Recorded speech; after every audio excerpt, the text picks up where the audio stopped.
multiple teams dropping down there and just denying a single team from getting their hands on that red Soul Jade and not really looking for that super aggressive fight.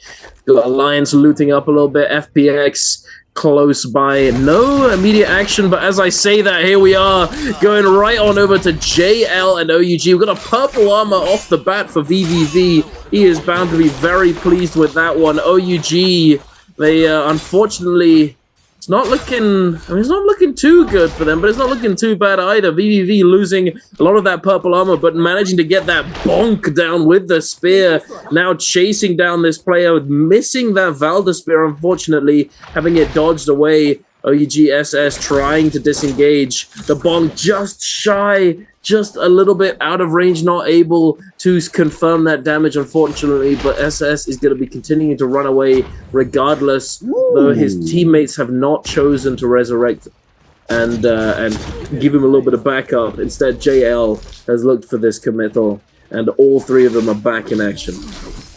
Very curious to see how that composition is going to be working out. Valda getting the prio for that ultimate off spawn definitely makes sense, giving you a lot of pressure. Now we're going to see Alliance versus FPX off spawn. Alliance, I've heard from Mr. Frost that Alliance's strategy is that for trios in particular is get a lot of kills off spawn. Don't really worry so much of the end game, but early and middle, they like to put all of their eggs in that basket. They like to win this situation. Can Revenge keep up with this strategy? He got Xiao Yu really, really low, not able to.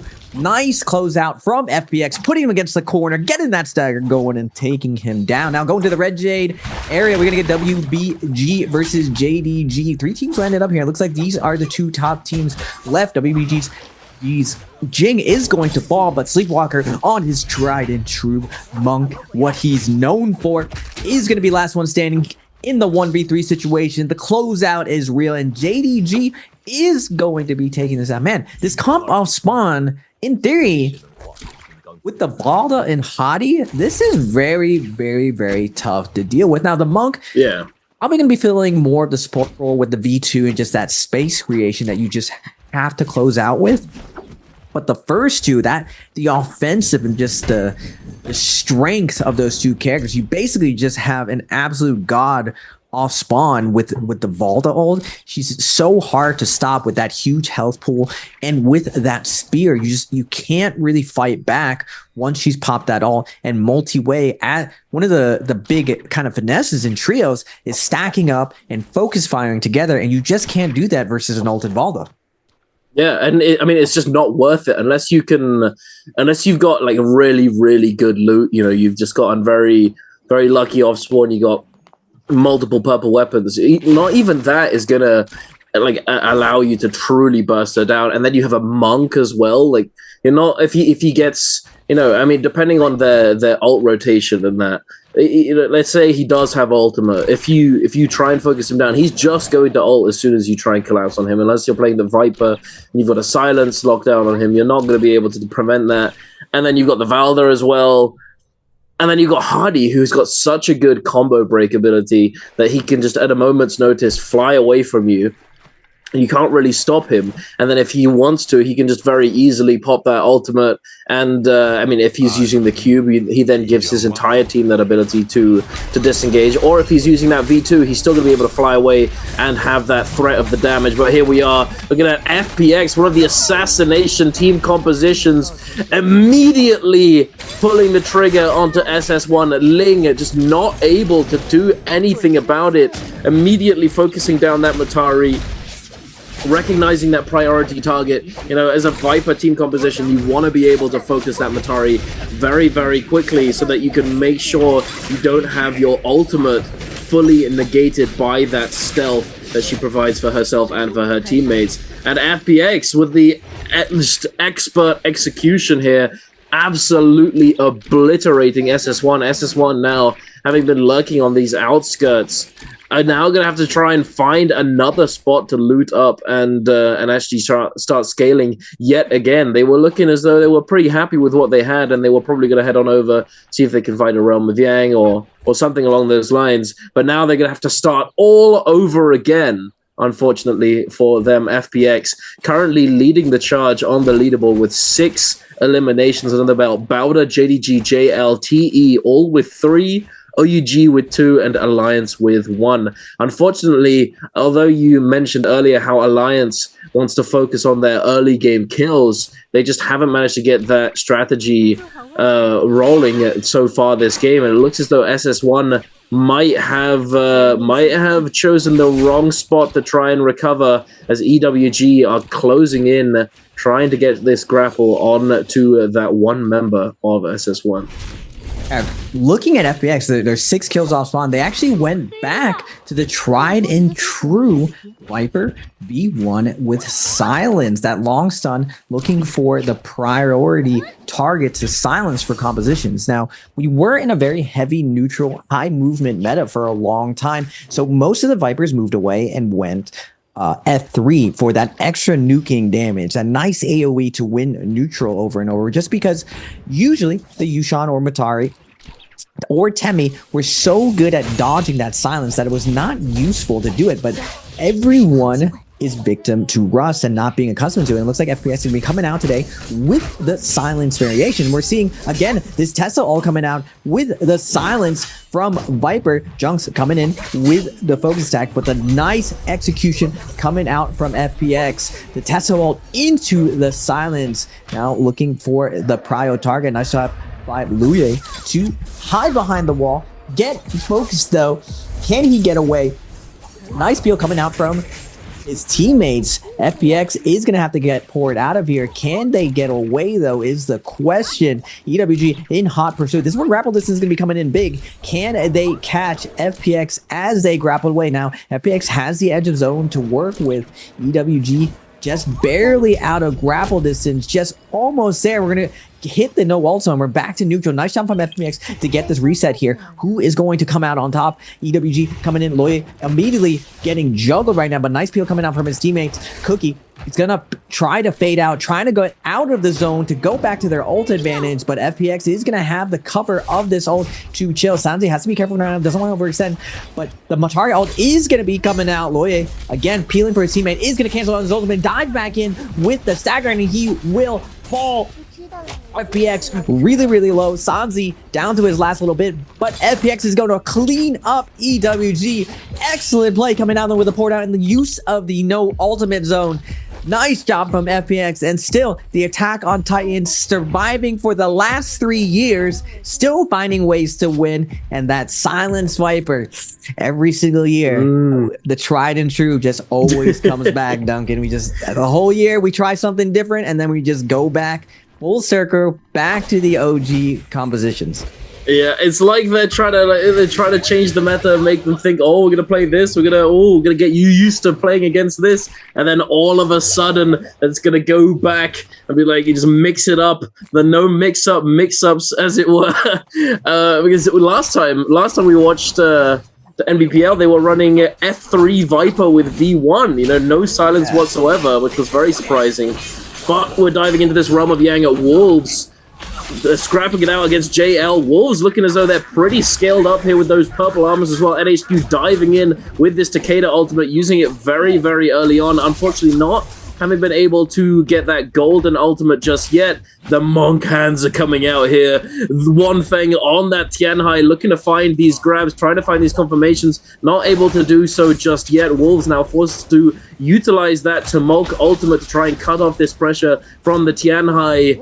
ZK dodging away, jumping out of range of these grabs. Wolves doing a good job of icing off this pressure from JL. TXJ trying to find something, trying to create some stagger for his monk to get some value, but unfortunately not really being able to find it. TXJ now having the pressure put on him, but they're going straight past him. NHQ going to be diving onto this monk, trying to find the damage onto this player, but not able to do so. The Valda coming in with these spears, negating a lot of this damage, a lot of this pressure, alleviating it from that monk. The Karumi circle is in play as well, but ZK is nowhere near it. is now being chased down by One Fang. The release into the follow-up almost catches him, almost takes him down completely, but the parry coming in from the teammate, able to protect him and allow him to get that heal off. The slap comes through. NHQ on a sliver of HP, was about to get ultimate back up, but not able to survive.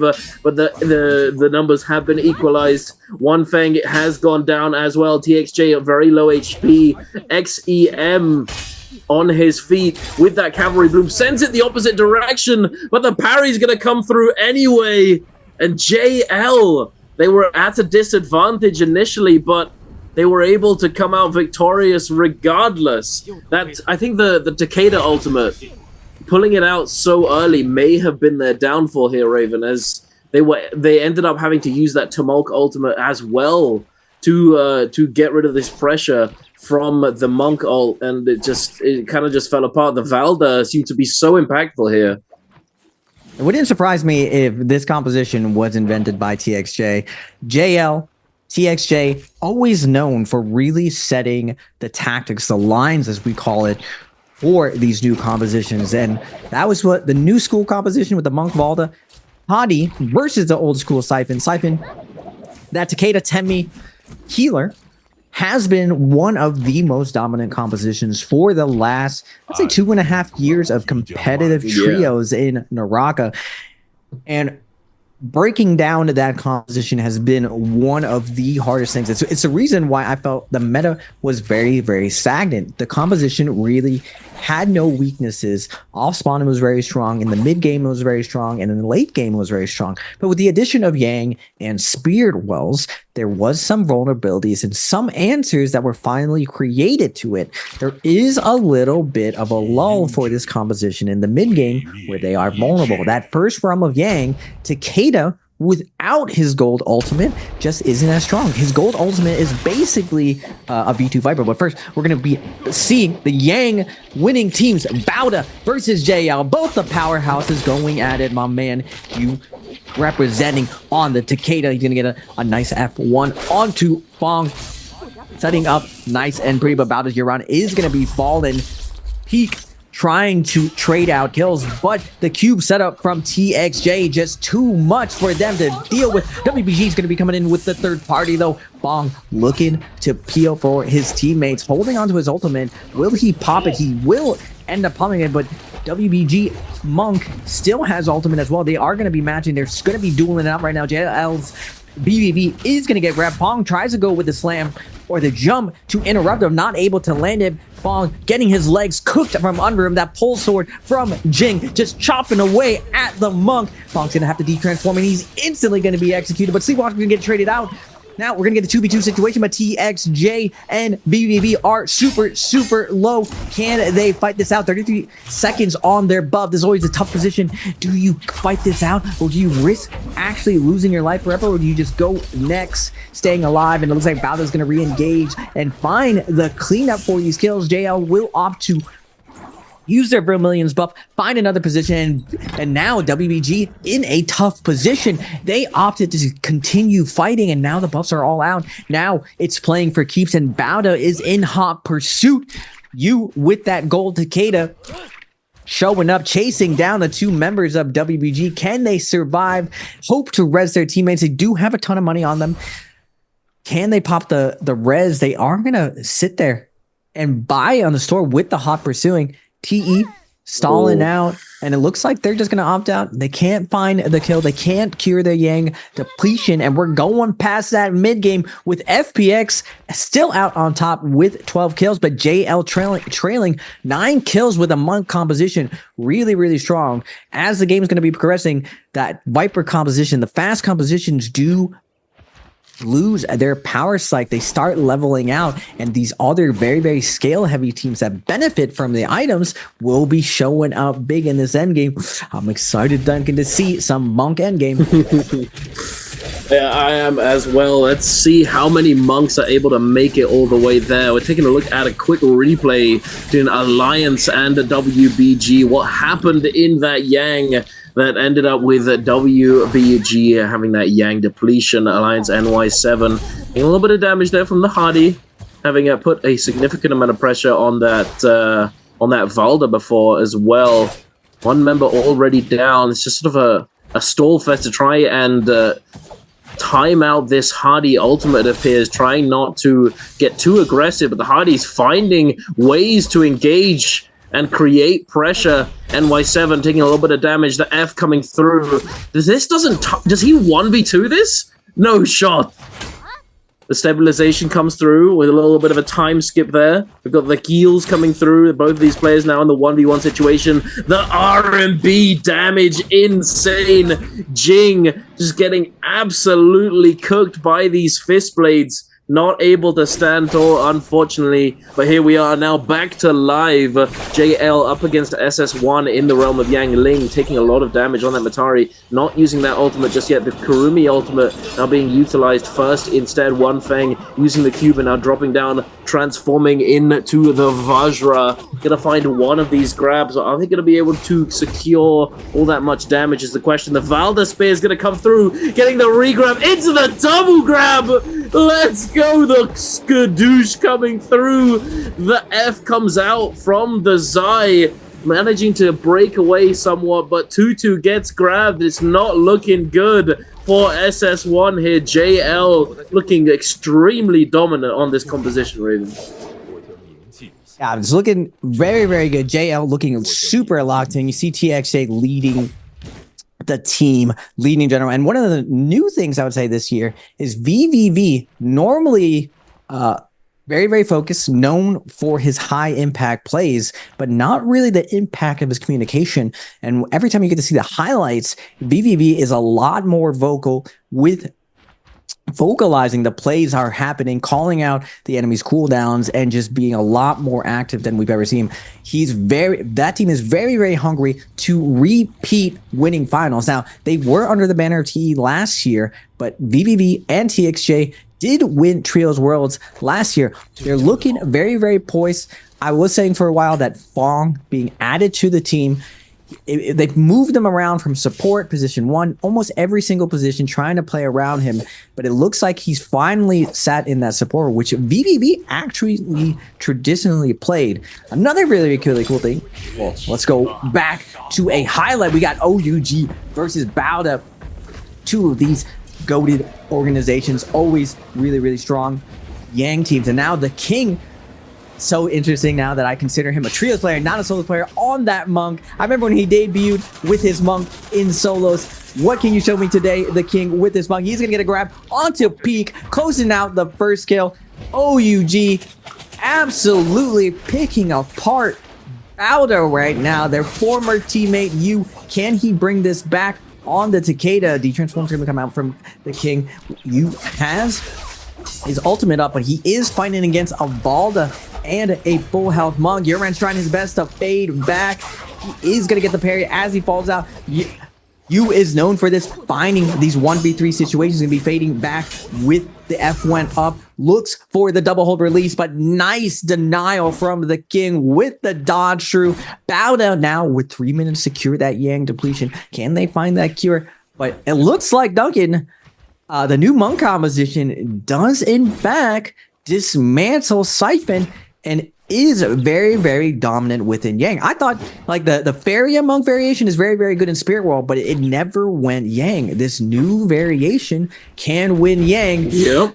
It's looking like a Monk Worlds coming up again. Can Bauda, though, find their cure for their Yang depletion? We'll have to wait and see, as we are seeing them fully engage onto JDG here. Tutik trying his best to disengage, but he's not getting away from that legendary Takeda ultimate. You are not getting out of his clutches, my friend, unfortunately. And now they're gonna continue looking for these fights. FPX been scrapping it out against OUG here. Sansi has been taken down. Looks as though OUG have picked up that Draco Storm buff.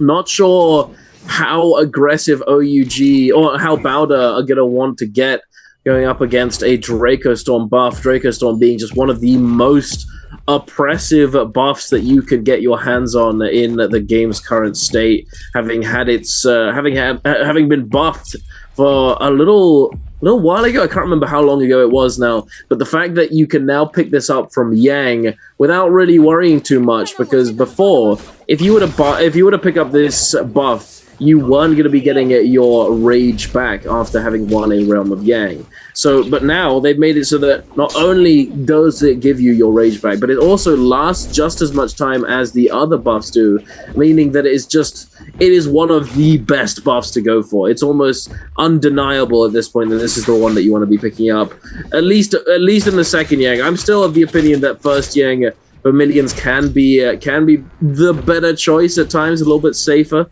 You know, you've ripped me for this, Raven, but I'm just gonna stay on that opinion. WBG scrapping it out here. It's sort of been going back and forth. Nothing too crazy has really occurred. Walker, having been in that Monk ultimate, is gonna be utilizing that cube now. Try and disengage. SS1 in the thick of it. A parry comes through. Tutu getting his hands on a golden fan, but is it gonna really be enough? No, it's not gonna really do anything for him. The jump LMBs coming through. My man cannot move an inch. He's just being held in place, not being allowed to do anything whatsoever, unfortunately. Bowder now back in the thick of it yet again. You on that Takeda did get that ultimate off, is going to be able to peel for himself somewhat, but I don't think it's going to be enough. A 1 HP situation. Are they going to be following this up though? Do they know that he's actually all that low HP? Surely, right? Surely they know. Alliance diving in.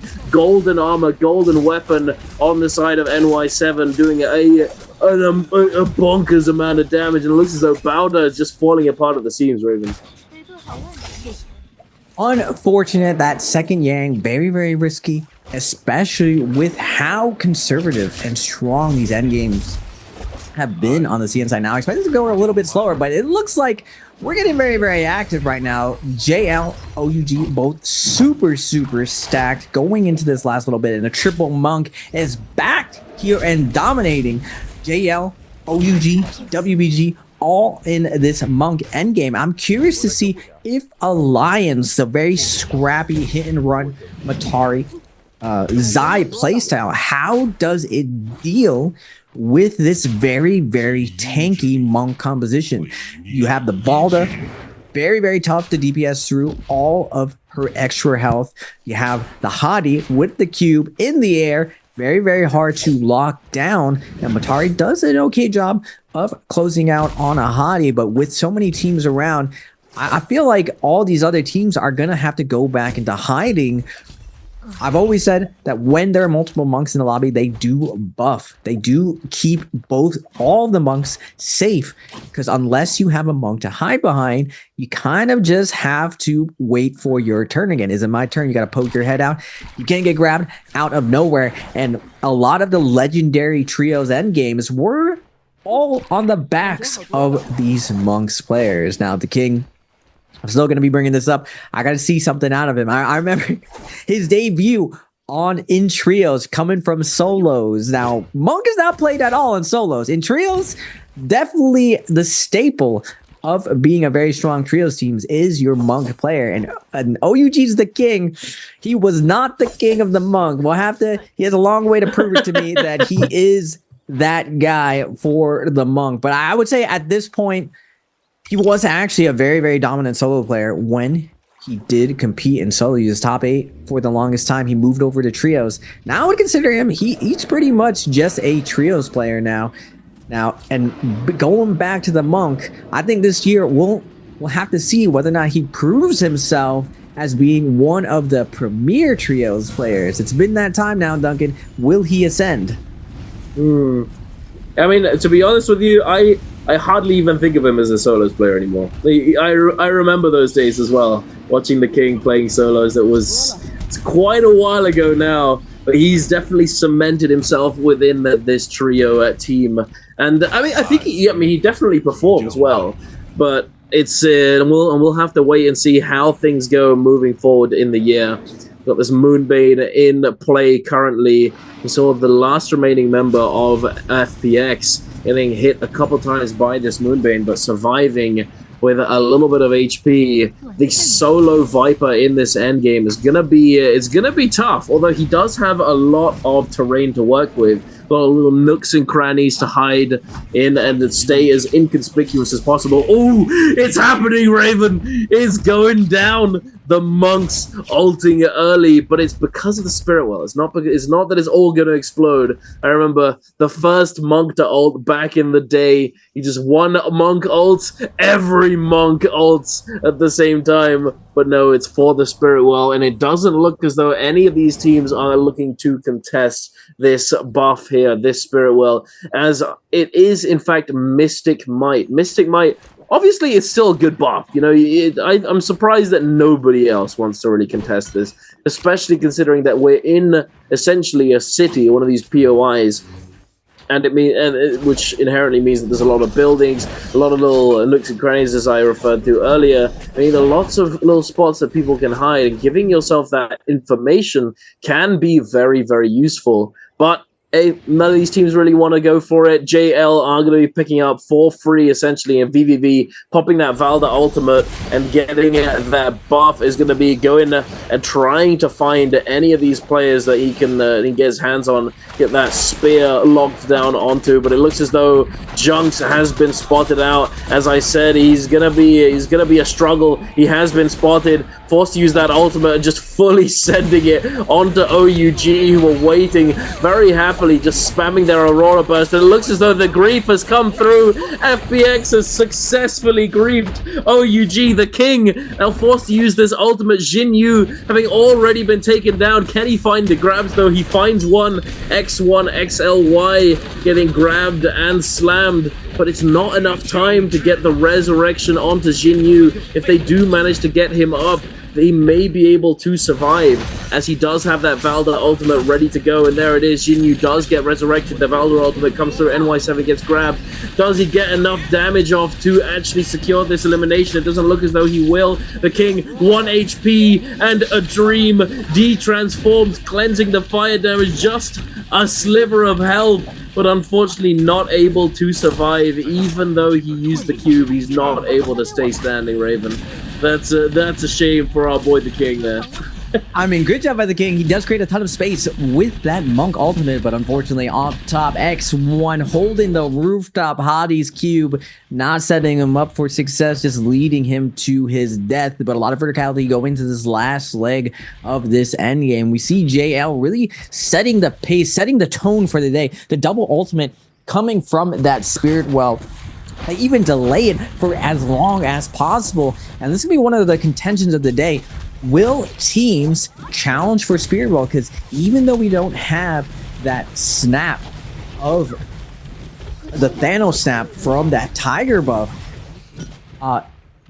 the amount of power that late Spirit, especially when you delay the cover and everything, I don't know if the teams are going to want to just sit back and let a team dominate that situation. X1 onto the Viper composition, able to find their little bit of corner to fight this out. But JL just super sack. We got Rupture Gale on Fong, just laying down the artillery blast, absolutely decimating Alliance. Alliance just forced into shambles, forced to pop their ultimates. Now X1 gonna activate, going to dress, have their last leg to fight back. Sleepwalker, we haven't seen this in a while, on the high ground, on the monk, getting one grab onto Alliance's Yuma, looking for the double grab. Revenge also getting grabbed as well. The double grab is gonna be coming out. Vintage WBG Sleepwalker with the re-grab.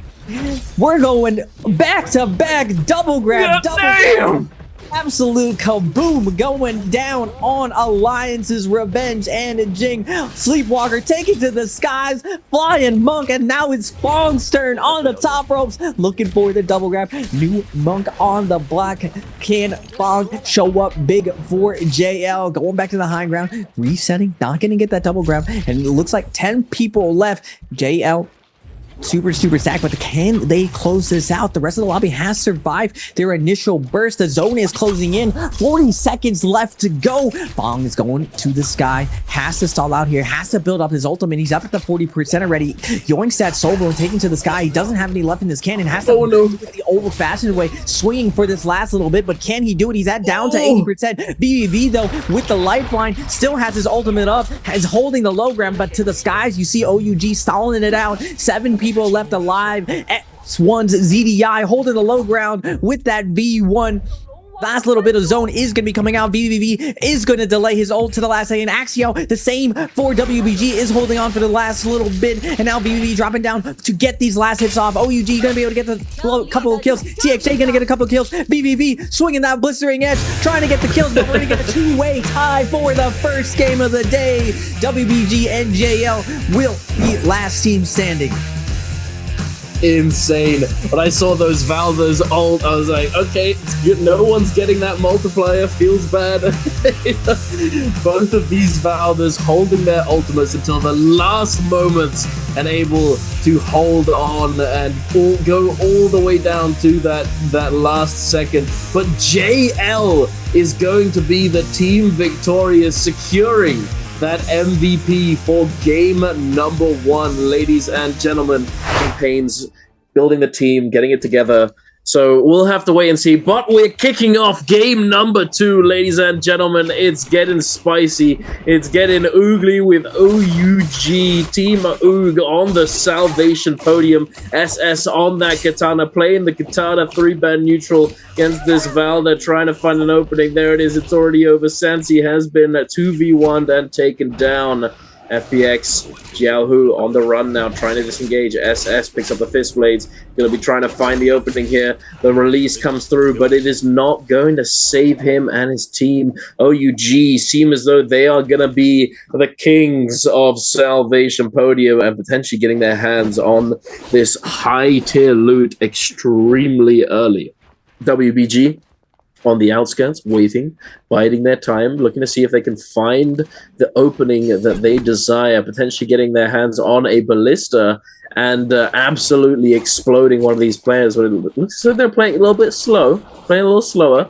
OUG underneath the platform, looking to find out and figure out the configuration that these statues on top of the podium need to be for them to be able to unlock this puzzle. WBG waiting, and it looks as though we've got another team looking to scrap it out on the podium. Alliance turning up, rocking up, ready to go, ready to get oogly, and it looks as though that's exactly what's going to start happening. OUG looking for the engage onto WBG. Walker taking a lot of damage, and it's already over for WBG. Walker biting off a little bit more than he could chew, perhaps, and getting singled out in this engagement. I think it's just because they have huge ult advantage as well. OUG having taken down the FBX players at the start, giving them that ultimate charge, allowing them to just happily take this engagement. But now Alliance jumping in. SS on this Takeda no longer has that ultimate up, but uses the F1, just holding strong, checking with this Hang Sword, trying to find something, having avoided that Tessa ultimate, but it's Moonbane time, Raven. I think they're chilling though. Yuma is not looking all that safe inside this Moonbane. Yeah, nice focus fire coming out from OUG, and they have to be. Oh no! They got double pushed into the movement. Revenge is coming back with the vengeance. Now it's coming down to a 1v1. OUG's the king versus Alliance. Revenge. Revenge going to retreat into the Moonbane, waiting for that hot breath to come down and help him out. But OUG's the king is going to have that tether out. He is going to get hit. Yuma is going to get rezzed by Revenge. Nice job from Revenge, able to get this up, but they are going to get, both of their teammates are going to be coming out, but the Tesla ult is going to come out. Then the Moonbane going to come in big again. The paid acting of the Moonbane. OUG's the king now in the subposition. 1-2, going to get the deep fry, but going to throw the one shot and get called out by Yuma with the parry. We spoke too soon, Duncan, even though they were comfortable. I was about to say OUG was oogly. They know what it's like to have the lobbies descend upon him, contest him for this big loot, but it looks like X1 is going to come in with the 5th party. Lots of people pathing through here, trying to find the kills.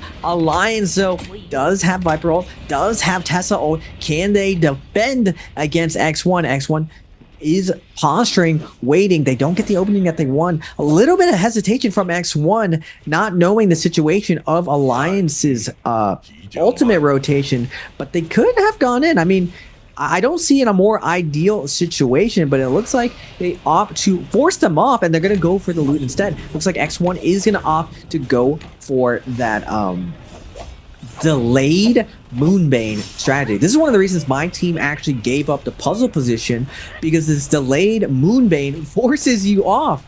You actually cannot claim this loot.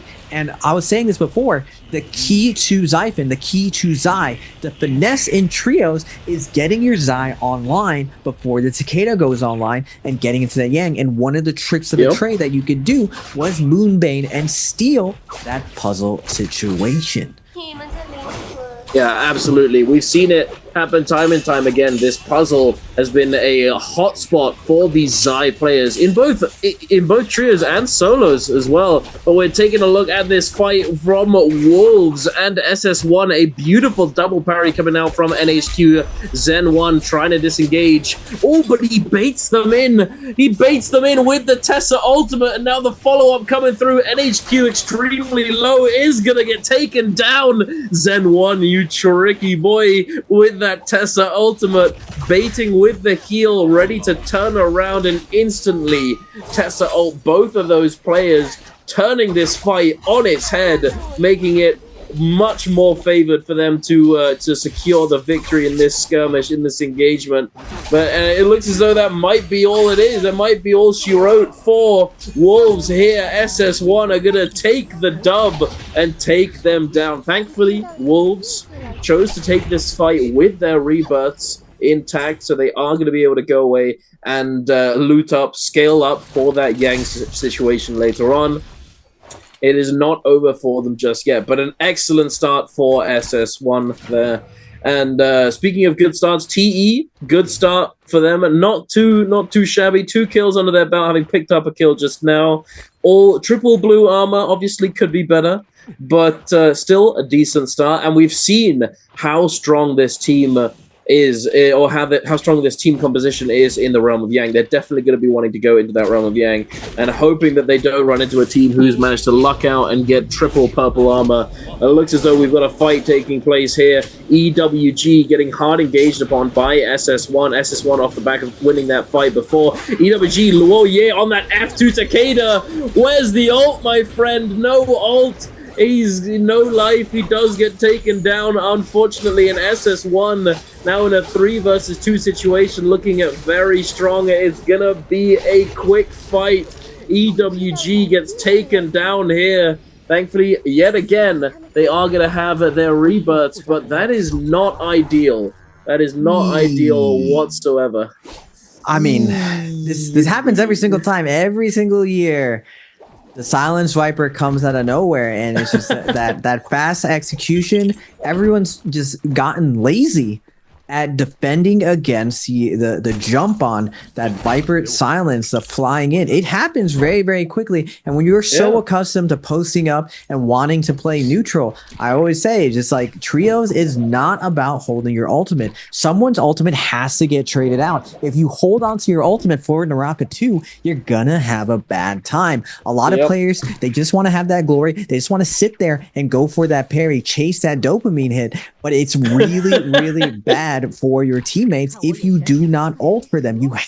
Someone has to post up. That's what positions one's job is. And it's up to Temi or Takeda to defend against this fast execution. I love that these teams are taking advantage of that rust on everyone. I imagine as this progresses, these teams are going to lock in and dial in and defend against it. But for now, today, F1 Silence Viper is getting a lot more miles than it has been in the past. All these teams are flying in and catching these teams lagging, catching them sleep at the wheel, cruise controlling, just assuming they're not vulnerable. It's super exciting to see. Duncan, I love to see multiple strategies still working out And we are gonna get a classic to both of these organizations. Oh geez, but Sleepwalker on the comfort pick. We're taking his viewpoint on the monk, going to the dead center, popping that monk up. What can you show me? Bauda gonna go with the defensive Tembi ult. Classic line right here. Tembi wall denying all the pressure of Sleepwalker, but the new jump coming in. He does get the lift off, but nice shot from you to be on the inside of the wall. He's gonna deny that grab initially. Euron doing a good job of scale rushing back and forth, denying this grab, but the Balda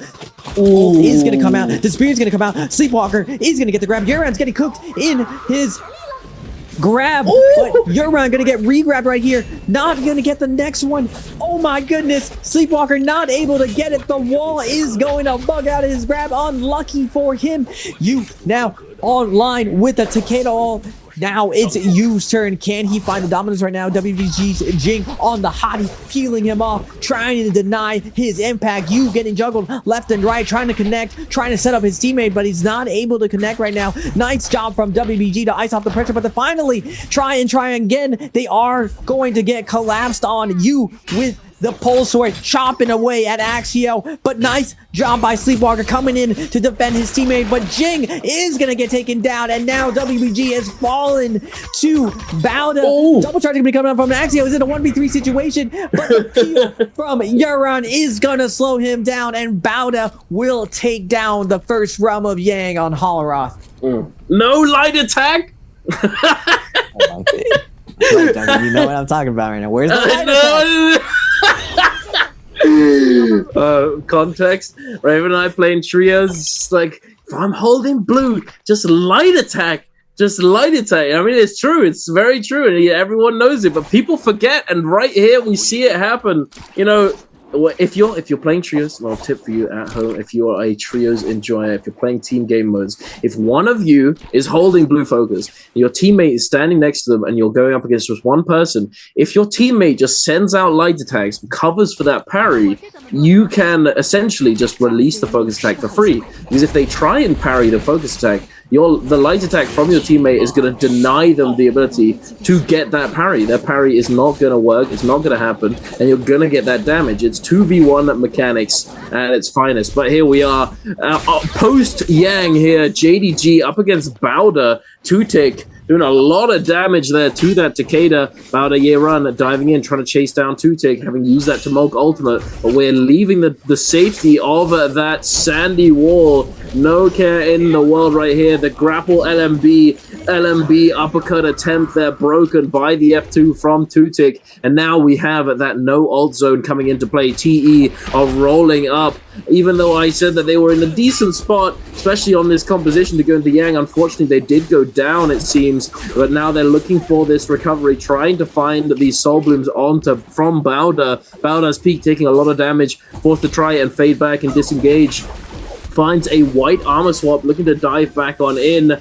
TE just scrambling right now. TE Wash is 1 HP, trying to disengage. 14 looking to try and peel for his teammate. Leo has already been taken down as well, and it's looking as though it might be cooked for TE there. It's not looking too good. Wash does eventually go down. Bauda Yeran picking up that elimination. JL now closing in onto Bauda here. Yeran going up to the sky with that Tumult F. What is going on here? This is just an absolute mess of a fight in this corner, on this buttery rock situation. JDG diving in, trying to take full advantage of this. 2-tick with that golden pulse, trying to find some damage, but it's no. Wait, he needs to die now. If he doesn't get taken down now, he might not be able to take advantage of that Vermilion Burzmite, but he does indeed get taken down, and there it is. He's going to be able to resurrect himself elsewhere. SS1 picking up a couple of eliminations, and absolutely dominating the kill leaderboard, Raven. 13 eliminations under their belt, and not a single one of them has purple armor. They are just vibing, assassinating, taking full advantage of these third-party situations right now. And they're actually running the standard right now, F3 Viper with the V1. So it looks like they've done their homework on this off-spawn play. Now going back to a highlight, going into the other realm of Yang, TE versus, I believe that's JDG. We're going on the Monk of 14. Trying to get grappled on. He is doing a good job of kiting, delaying his ultimate for as long as possible. The cube is going to be coming out, taking to the skies, using the spear for movement. He is going to get connected on, but Bell's going to be showing up. He does get pushed to the wall, forcing out the Monk ult, and now What can you show me? 14. Matari ult's gonna be coming out. Everyone's in He's gonna make his way to the top road, but Shing on the Matari just absolutely shredding 14 and his legs. He is gonna get a grab. He is gonna hold on. Big heal coming out from that slam, but the crossbow coming out from JDG's Kiki in the background is gonna force him to detransform. If he doesn't detransform soon, he will fall. He does have his last little bit of health. Nice overhold coming out. Good timing release coming out from Kiki. He will fall. Leo really, really low as well. Is gonna get parried. Is gonna get taken down. Now 1v3 situation for Watch. Horizontal's gonna be coming out, but now he's gonna be a staggered to the light attacks, just absolutely cleaning him out. And now on the outside, we're seeing them fall to Alliance. The Viper teams are picking apart all of these teams. Man, they are indeed. I feel like in modern Naraka, the light attacks, green focus like kind of came and gone, and just if we're looking for that nice counterplay, I just don't see a way around it. The light attack game of closing down that 2v1 situation that you brought up, Duncan, it's just so oppressive. Alliance with the Temiol, it's not gonna matter. They are getting in the center. They are gonna get the V1, but Kurumi ult plus Temiol going to and Takeda ult. We press the buttons, but now SS1 taking advantage of the button pressing their buttons themselves, finding a third party. Wolves is gonna be trying to bail out, but SS1 has chosen their target, going for the Siphon team instead of the Viper team. And now OUG gonna be claiming this spear roll. Viper teams versus the Siphon teams, just the tale of all tales, just a classic fight. But another classic fight, Duncan. JL versus Bauda. In the realm of Yang, and it looks as though they've already kicked it off explosively. Bauda already falling apart. They took down Peak. He didn't have the opportunity to use his ultimate, and neither does Bauda Yu in that situation. And now it's just a 3 versus 1 situation. Poor little Yeran just going to be held in place, stalling out this realm of Yang. No need to try and force this quickly, as the longer they stay in the realm of Yang, the better as their buff. They will be picking up that buff later on in the game, meaning that they have a little bit of a longer duration, effectively, with their buff. It's going to last till a later point in the game. But again, I wanted to note that SS1 coming in, perfect timing. They're able to fully take advantage of the third party, taking them up to 14 eliminations. Doing a really good job here. I'm glad to see it. SS1 has been one of those teams that have shown like sparks of prowess is throughout this most recent split, and they've been doing better and better. And here they are sitting in 5th place with a 14 kill game under their belt. And this is off the back of game 1, where they seemingly only got 1 point. You know, that's, or maybe even like they only got 1-ish point. That's pretty solid coming out from them to recover off of a donut, or not a donut. They got a 1-point game in game number 1, and then come into game 2 and have an absolutely explosive performance. Speaking of as well, Alliance doing extremely well. Alliance, another team on that Viper composition on 13 eliminations. And I think that this might simply come down to, like, they've labbed this out. They know that they've labbed out their hunting parts and their looting parts extremely well, making it so they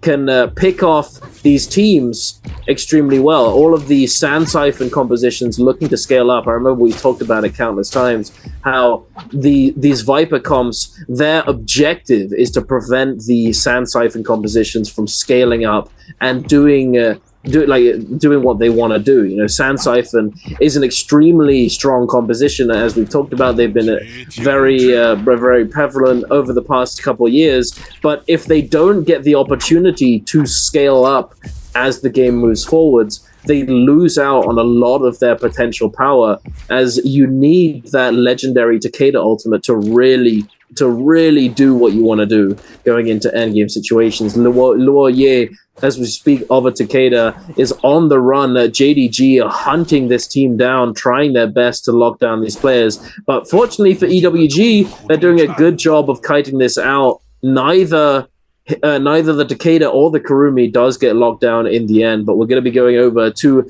the city of Tang, or even Bauda and OUG. Look as though they're about to be scrapping it out, and here it is. Bauda Bowders you with that golden Hank Sword. Are they going to be able to cleanse this Yang depletion? Hank Sword, not the best cicada weapon, I would say. But they do have 3 minutes, a lot of time to be working with. Looks like Yu is going to be closing the distance onto Shinyu.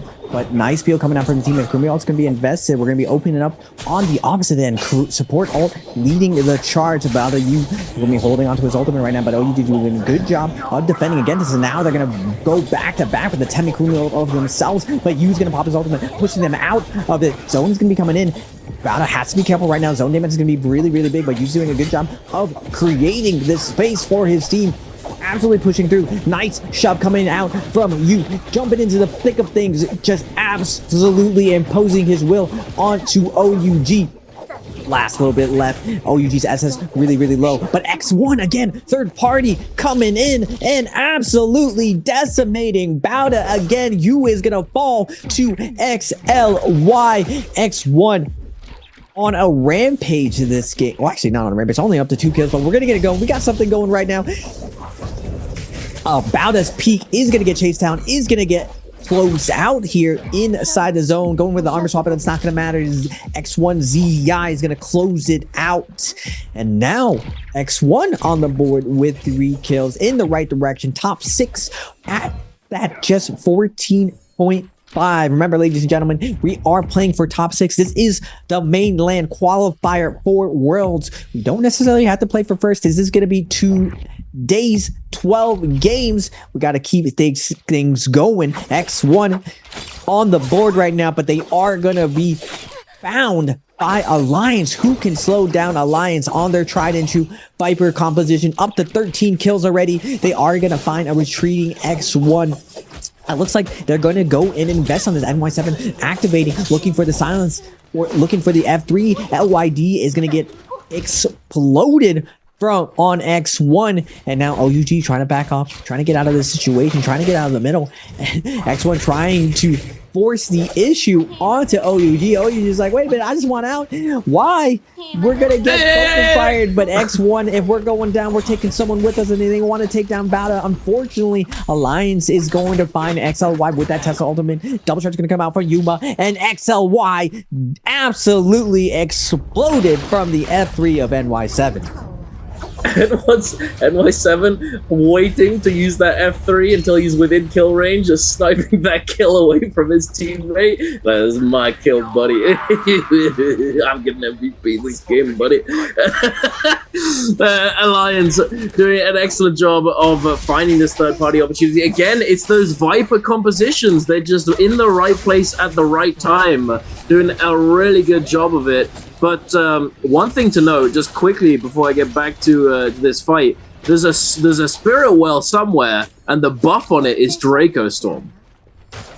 That's kind of oogly. If I don't think there's a better way to put it at this point. Draco Storm on a Spirit Well, that is kind of crazy that it is somewhere out there to be had. Oh, speaking of, thank you very much, production. Here it is, the Spirit Well that is being contested. I would have been very surprised if nobody was fighting over this one. To get a Draco Storm buff at this point in the game is insanely good.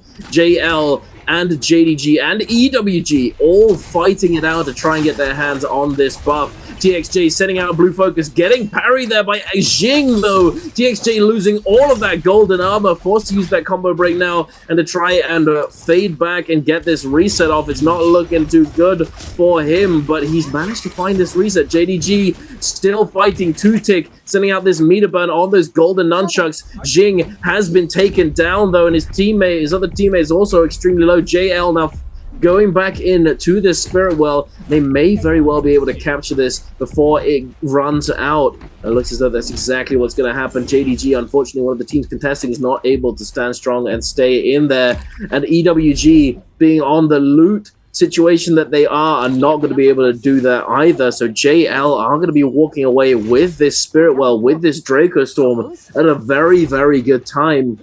And they're already, all 3 of them, at golden armor. And they are just looted and booted, Raven. This is looking very good for JL. Extremely good indeed. That looking at these Jades as well, I imagine that one of these is advanced group heal. I think that, actually, that's exactly what they have. TXJ has advanced group heal, and the reason why they were just swapping armors around is to give TXJ an armor that was not fully healed up, allowing him to actually use the advanced group heal in an upcoming fight without having to take damage himself. I like it. Very nice. This is pretty standard, but it is just, it's cool to see that it's just it's cool to deduce from just looking at it and not being able to tell whether what those jades actually are because it's written in Chinese. I don't need to speak Chinese. My powers of deduction are sufficient. JL, you can't be optimal in another language, Duncan. What wins, what works, works. And this is one of the finesses for a long time was gatekept. No one really understood why certain teams had massive games. And if you go back and look back over the years of why teams had really big 20, 30 kill games, it's always been on the back of group heal, advance heal. Those two J's, as Exodia, as you like to put it, it just puts so much sustain onto your team. It's so hard to finish off a very coordinated team who's playing cover for each other. As long as they cover and move and defend each other, that group heal, advance heal just heals so much, and you have to risk so much and execute so well in order to take them down. And it looks like JL is pulling away right now, having another rather big game. I'm curious to see how they're able to survive this situation. A lot of Viper teams ended up picking off a lot of the strongest teams in the lobby. Now we got two Viper teams versus a siphon of OUG and JL's Monk Transformer composition. Bomb going to the top ropes on the Mum, sailing out, looking for a grab. And this is one of the tough parts, being these other combinations. Before Zai, what's up? This is Draco Storm as well. Draco Storm endgame. They just added this for the Spirit Well. I've been curious to see how Draco Storm performs in these endgames, but I've been told by Moxie that a lot of the times these teams aren't able to close out, but I feel like with a Hadi and a Valda and a Monk, you have so much sustain and so much offensive capability right here. We're going to have to give it to JL to go out and clean up this last little bit. I'm not sure, I have to agree with that one. I think I have to agree with that one there. That is they are certainly set up for victory here, Raven. Absolutely. One Fang diving in and going to be looking for these cannon shots. Does he have that Rupture Gale is the question, though. I'm not sure if he actually does, but I wouldn't be too surprised if they've managed to get their hands on advanced group heal. They probably rolled enough J's to get their hands on some of the Rupture Gale. There it is. Yeah, you can see that little bar above OUG SS's head. That means he is taking fire damage over time. So that is indeed a Rupture Gale Flame Breath on the side of One Fang. EWG Luoye stuck in the middle trying to disengage, but nowhere to go. TXJ on the Hardy flying around the predatory bird. Coming in and stealing those kills.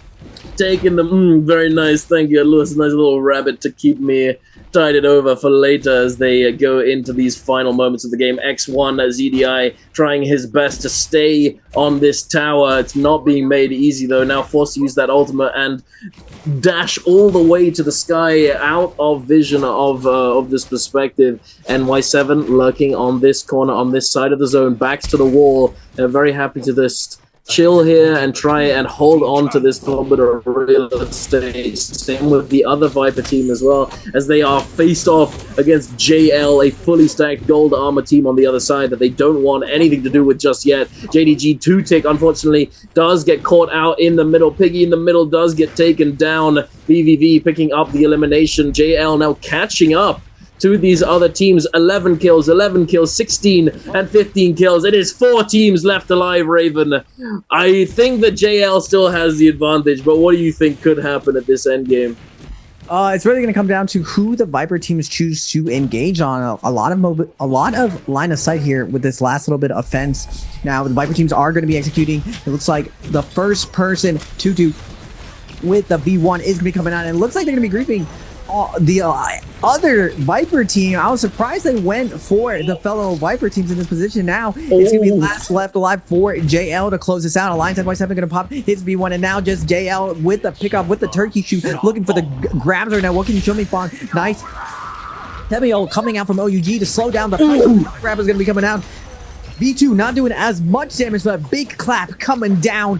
Fong looking for another grab. He is Tesla ulted. He's going to get staggered really soon. Can he find another grab right now? But JL's VVV on top of Alliance, looking to secure these kills. Nice grab going to be coming out. Another slam's going to come down, but Yuma down to his last little bit. Fong jumping in, trying to get that last hit, but TXJ is going to close down on the hottie. Now we're going to get OUG2 versus JL, but OUG, do they have their ultimates still up? Fong with the dual Halbies looking for the stagger, looking for that nice big damage, and the big parry is going to come in, closing out SS. The leader of OUG will fall to Fong, and now it looks like JL is going to be cleaning this up to 15 kills. Can they get past Alliance's 17 kills with the rank 1? They're probably going to be MVPing this round. Shinju 1v3 situation. Can he survive? No, he cannot. Ultimate coming out from Fong, the flex, the win, just showing how dominant JL is coming out back to back. Okay, back to back JL showing what it's like to be world champs. They want their ticket back to the world stage and they're punching it in. They certainly are. And hey, we kind of said it. I was worried we were casting them. You know, I was a little worried, as it has happened many a time. Every single one of us casters, we've all kind of teed up. Who is going to be showing us the change of today, or is it just going to be the same, more JL? Indeed. Is it going to be more JL? Is it going to be the JL show, or are we going to see some more teams take that spotlight away from them? But we're taking a look at this Sunwing situation here, kicking it off for us in game number 3, but heading off quickly as not that much action takes place over there. We're going to be taking a look at Bowder and EWG scrapping it out off spawn here. Bowder just getting absolutely deep fried. On the run, trying to disengage, trying to find some space, but not able to do so. Has no resources whatsoever and get a little bit of value. You know, if he could get maybe one kill would be enough at that point in that situation. Once you've got both of your teammates down, just getting anything would be nice. But we're heading on over instead to Wolves and FBX. A huge amount of damage coming through there. Xiaohu taking the brunt of it alongside his teammate. Wolves are kicking off this fight extremely well, but the parry to come through, denying that pressure from XEM. Very nicely done by Xiaohu, following up with that LMB. Xiaohu 1 HP and a dream. Is he going to be able to make it out alive? The F3 comes through, the proc, the right click. It's not going to be enough to save him. And now FPX licking their wounds. They're trying to stabilize. They're trying to do something here, but I'm not sure they're going to get all that much success. The Wolves are knocking at the door. They're howling. They're gonna find the kill. They're finding the elimination here, and now turning their attention onto JDG, who've now rocked up looking for this third-party situation, but immediately being met with ferocity. XCM with this jump parry, turning it around, finding the damage onto Kiki, that combo, the jump RMB, but now getting flanked in the back by the pole sword, not taking enough damage to make him put him in the hot seat. He's still kicking NHQ in that Hardy ultimate, doing work, denying so much pressure. NHQ very happy, and Wolves, they are a happy pack, and they have accumulated 6 eliminations off spawn already. Moonbane is out for SS1, finding the nice timing attack on Alliance on this money position. It looks like Zen is going to be getting his teammate Ling up, using the cover of this Moonbane. Alliance trying desperately to range, is looking for the kill. Nope, Ling is going to be getting out of there with the dash, but Matari's diving in, chasing this down. Has to be careful now. Gonna be enough. Zen is going to fall. Alliance picking up 4 kills off spawn. Now going over to OUG. He's going to be chasing down. A Wu Chen port is going to come out. Nice little flash in the distance. We know where you guys went. We're going to be chasing you down. The Oog is out and coming out from OUG. Sleepwalker and crew going to be bailing out, grappling away. Not even stopping out to heal, just not even looking behind, but it doesn't look like OUG is be able to chase them down. Now going all the way to the south. We're going to get X1 versus Bowda. Can you lead his crew to a victory? LYD on the former champ team from TE. Can he lead X1 on the back of his monk? A little bit of probing here, a little bit of posturing, but it doesn't look like they want to engage right now, just in case someone's sneaking around. And you see JL waiting, lurking in the bushes. It looks like Bada is going to opt to slow down and prepare for that first realm of Yang.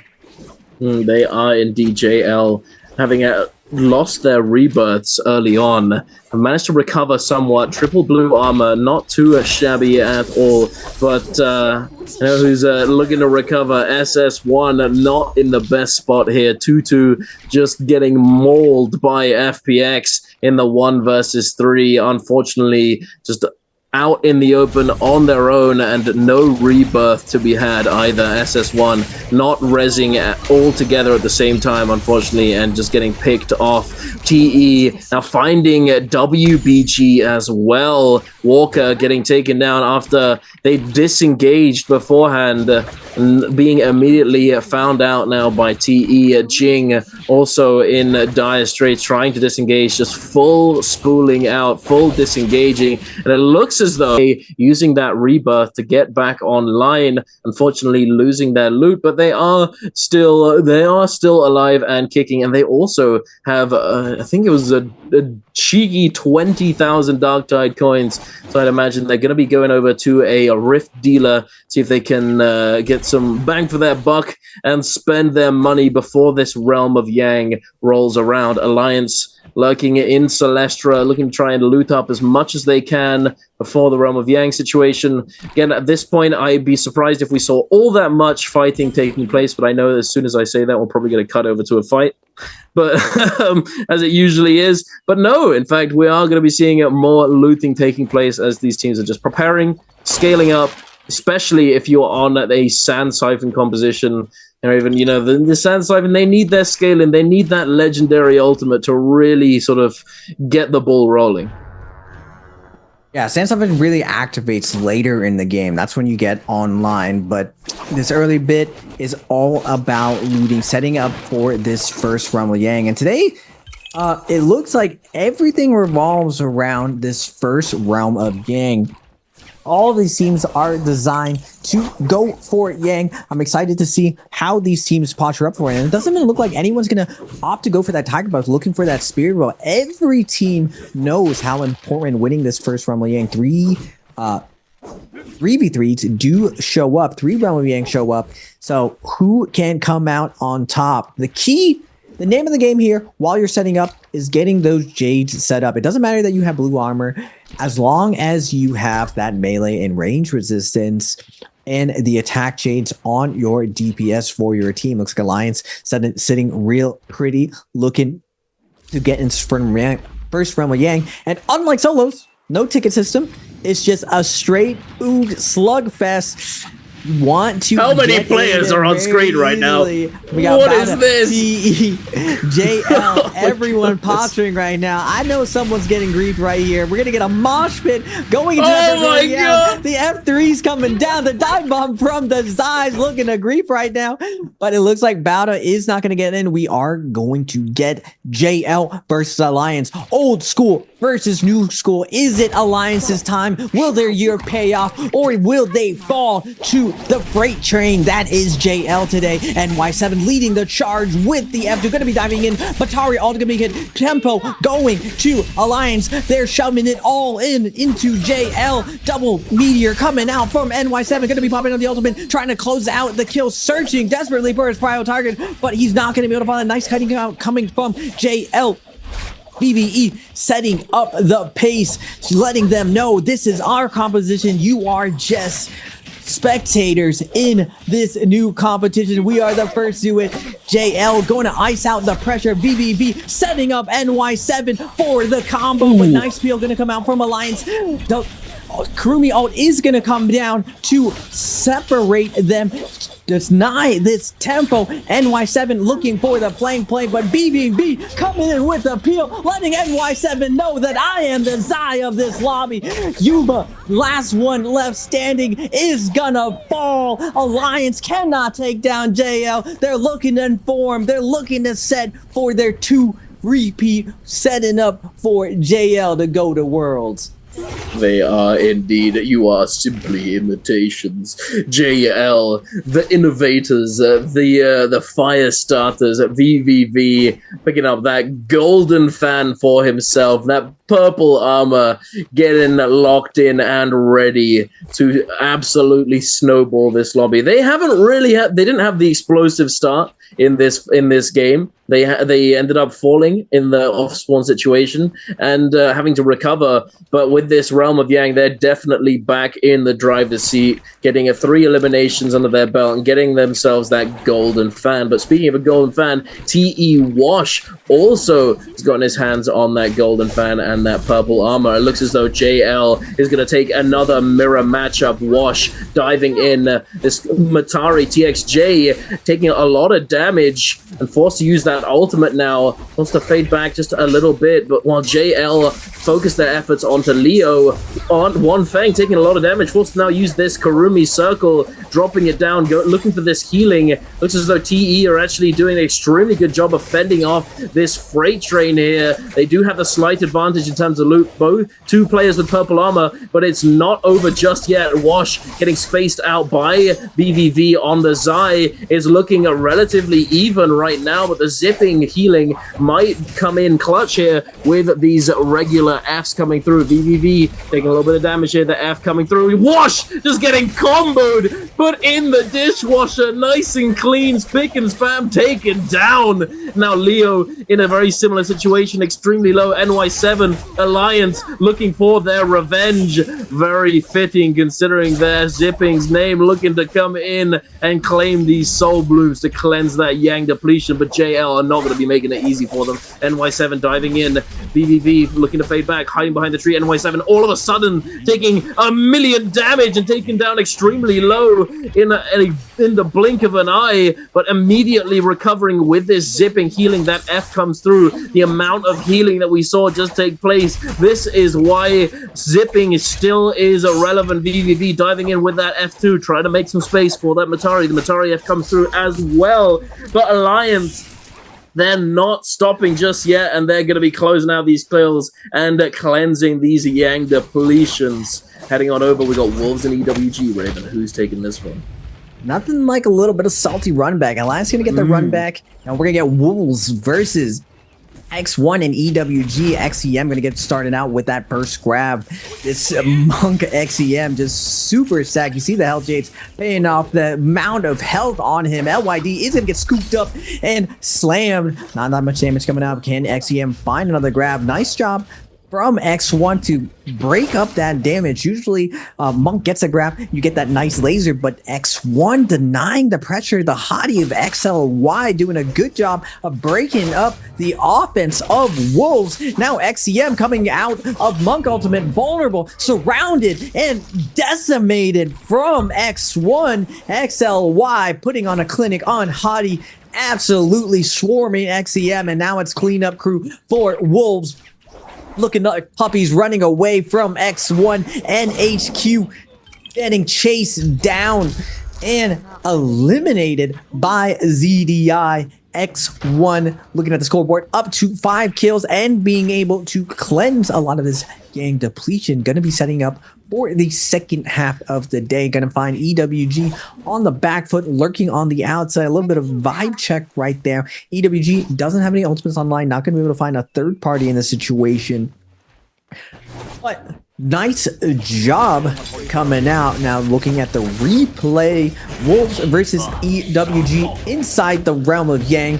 Temi ult can be invested. XEM again on the Monk, looking for some grabs. His wall denying a lot of that pressure though, making his way around the pillar, going to deny this range pressure. A little bit of posturing coming out from Wolves.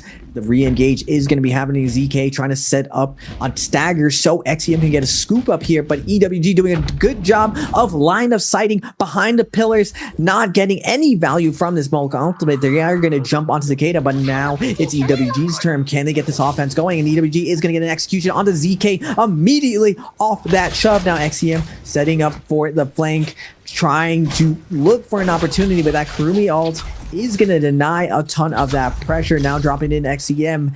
Can he find an opening for his team? NHQ is taking a ton of damage, but the shoves coming out from EWG's Cookie is just too much, and Wolves is gonna fall to EWG inside Yang.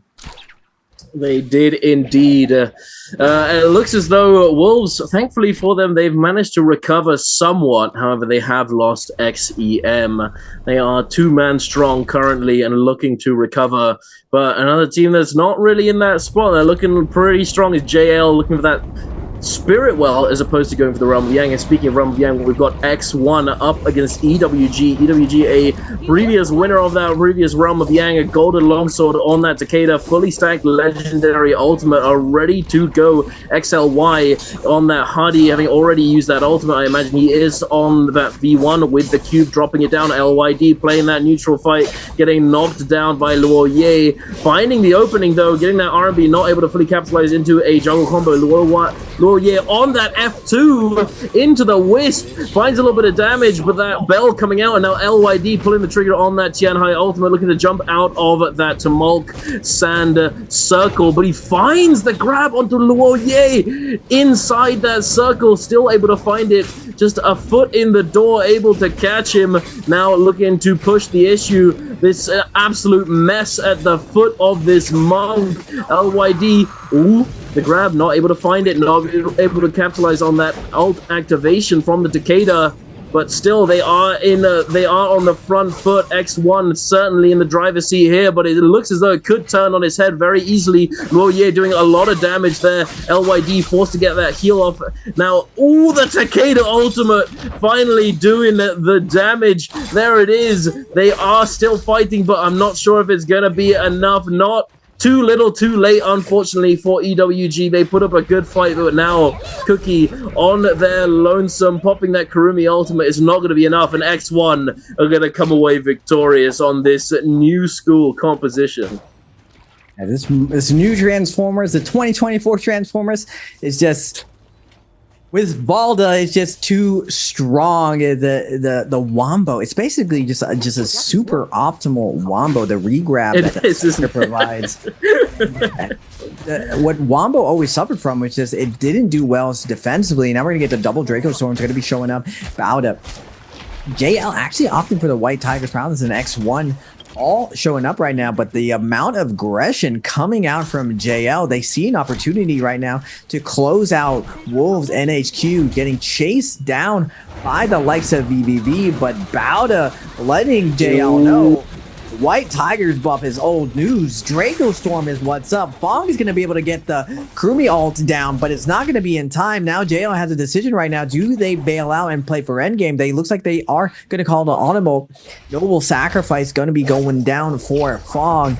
And now back to the action. Yang depletion, 4 minutes left for TE, but it's not going to matter. Wash is going to get eliminated by Alliance, and Y7 on the Zai keeping up the pressure. Burn is coming out. 14 is going to fall. Now Leo, last one standing, trying to make his way out of this situation. Can he survive to find a res? The oppression from Zai whipping him into submission. Nowhere left to go. Leo will fall, and Alliance up to 13 kills, staying true to their strategy. Frag out early and middle game, up to 13 kills. Now EWG versus JDG. Louis on the Takeda. Can he lead his team? Oh no. He's getting juggled right now. Oh no. Nowhere answered. Nothing left to do. Sing gonna cut him in half with the pole sword. EWG showing up to the party as well. Gonna cut down. Looks like, wait, X1's gonna get the kill, but Aurora Burst again coming out, juggling Cookie right now. The focus fire coming out from JDG, securing the kills, but now, unfortunately for them, Alliance is showing up to the party. They are indeed. EWG with that Yang depletion, losing their Takeda, that's not what you want. Alliance now just taking full advantage of the situation. The 3 versus 2. Xai going to the sky with that Tumulk F. But NY7, he is hot on his heels. The terrain was not beneficial, not able to disengage. And there it is, Alliance picking up yet another elimination here, going up to 14. Now Cookie left on their own. A lonely Karumi. It's not looking too good. We're gonna have to... I mean, they could potentially get a rebirth here if they do have the money. Theoretically, they could buy back one of their teammates, but still, ideally, you don't want to be going into endgame with just one player left alive. And now we're taking a look at a quick replay of Bowder versus TE in the realm of Yang. Yeran using that Tianhai ultimate, catching Wash with that grab peak. Now looking for the re-grab. There it is, the Wombo, as we talked about it. Wash taking so much damage. The bow shots coming through. It's just not a crazy amount, but the triple grab now. The re-grab yet again is going to be pretty good. Oh my goodness! The drop down into the Zai! Oh my goodness, Bowder. They don't need the Hardy. They've got Zai instead, doing so much damage. TE just not able to do anything. You saw them scrambling when they had players... Well, they had that Zai in the Monk's hands. They just didn't really know what they could really do to prevent the Wombo from taking place. And there it is, Bowder just putting on a show for us, showing us that this comp really is just that good. The Zai variation of it, though, I'm curious as to which one will end up being the more prevalent, the more popular variation. However, the Zai variation definitely seems as though it's got some... It's got some power. It's got a reason to be picked over the Hardy, but we shall see. Bowder looking to contest this Spirit Well. We do have a Draco Storm yet again being on this Spirit Well, Raven. Draco Storm Spirit Wells at this point in the game is kind of crazy. I mean, yeah, especially if you pair it up. I mean, yeah. Balder and Monk Draco Storm sounds very, very painful. I would say even more painful than Siphon, just because this team only really struggles because they don't have a true healing support. So they mainly have to rotate their cooldowns in order to keep going. But with Draco Storm, the amount of heal and AoE stagger that it brings, it increases the tankiness and offensive capabilities that it is very, very tough to deal with. On top of the fact that you can't really challenge for it. Now, speaking of challenging, we got a little bit of a high ground contention. OUG really forcing an issue onto SS1. A bunch of blueberries right now. They see the vulnerability of the armors, but JL's Fong is trying to get away from this situation. They were trying to survive, making it the next game. End game, it looks like VVV did end up surviving. They picked up Fong, but he does falter there. I'm not sure where TXJ is right now.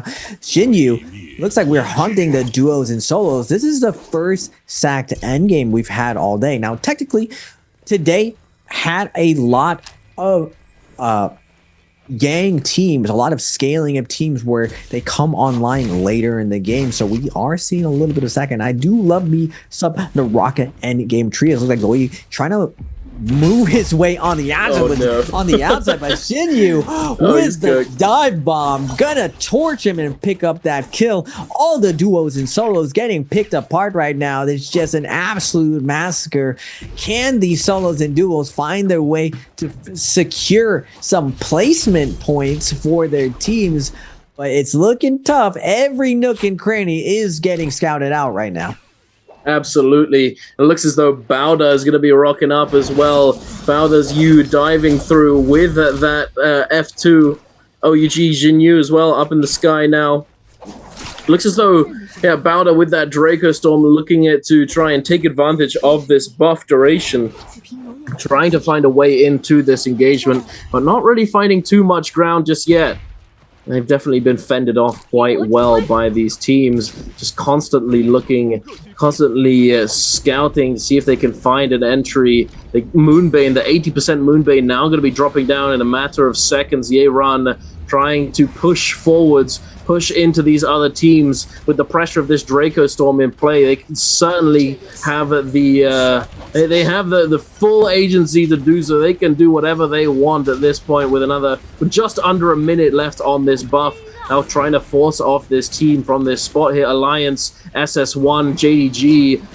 all of these players, all of these teams in the vicinity. NY7 all of a sudden taking so much damage, forced to use that F to try and disengage the zipping F, trying to snipe it onto him to try and give him that healing as he disengages, but unfortunately not able to get it. But it did not really matter at the end of the day, as they weren't looking to force the issue and try and follow up here. Although I will say, can you see at the map there, VVV is right underneath Alliance, and I don't think he's been spotted yet. I think he's found himself a bush, and he's just trying to stay as quiet as possible, and hope to God that he doesn't get spotted out right now. FPX lucky on this side of the zone, back to the wall, just fending off any entry from these teams. JDG forced to go past them now. Now Bowder again are looking to try and confirm this Spirit Well pickup. It is not going to be another Draco Storm though. It's going to be a Mystic Might instead. It's not going to be as oppressive as Draco Storm is in terms of dueling potential, but it is going to give them the information that they want to try and get the ball rolling and potentially get some of these players lobbied. JLVVV now has been forced to move and is looking to try and make his way across the zone, having lost a little bit of that shield. Is he going to be able to survive, though, is the question, as there are so many players in this end zone. 23 players alive. The Valda Spear coming through, locking down Alliance. The Cloud Weaver coming in for the peel. The Zai ultimate as well. Bowder forced to just take a double... do a double take. Do we really want to force this? They're trying. Bowder's Yeran lost a little bit of that HP, but not in the danger zone just yet.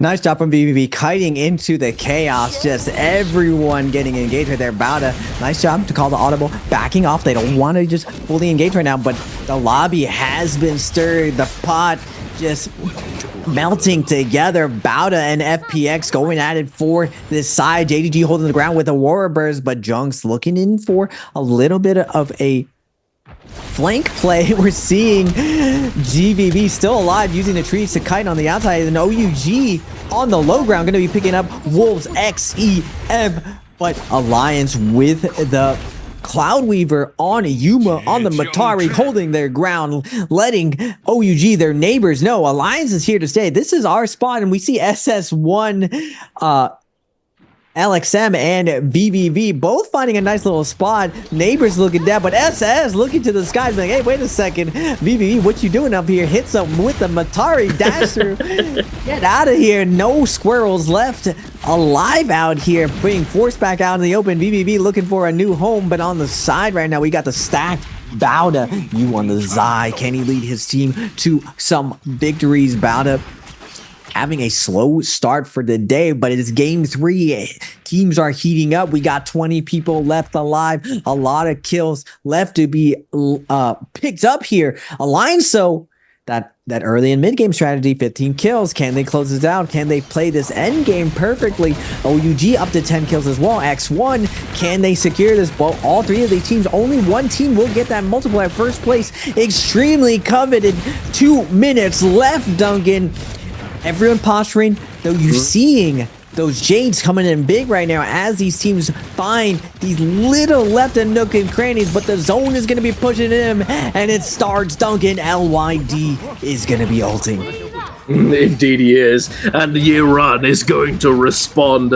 He's going to immediately monk up as well. Alliance Revenge getting picked up by the grab here. LYD gonna look for the slam. No grab, unfortunately. Alliance trying to find some peel, preventing the rest of X1 from coming in and following up off of this slam. LYD looking for another grab, trying to get the double grab, but unfortunately not able to find it. King does get slammed down now. He's throwing hands into the mess across the way, looking to see if he can find any value, but unfortunately not able to get too much more. XLY sectioning off this little bit of space with that Aurora Burst. We've got the Kurumi tethers coming through, trying to find the resurrection onto one of those players. Umad stuck up against the corner. Yeran does pick up the kill now, not able to disengage. Junks now extremely low, does get picked off by Alliance NY7 as well, pulling the trigger on this Zai ultimate. Umar is down, but he is still kicking. NY7, he's going to try and get as much value as he possibly can, get as many kills as he can find. Yeran and the rest of Bowder still lurking on this side, looking as though they're going to be playing for that last placement, that first place placement, to see if they can get that multiplier on the kills that they have.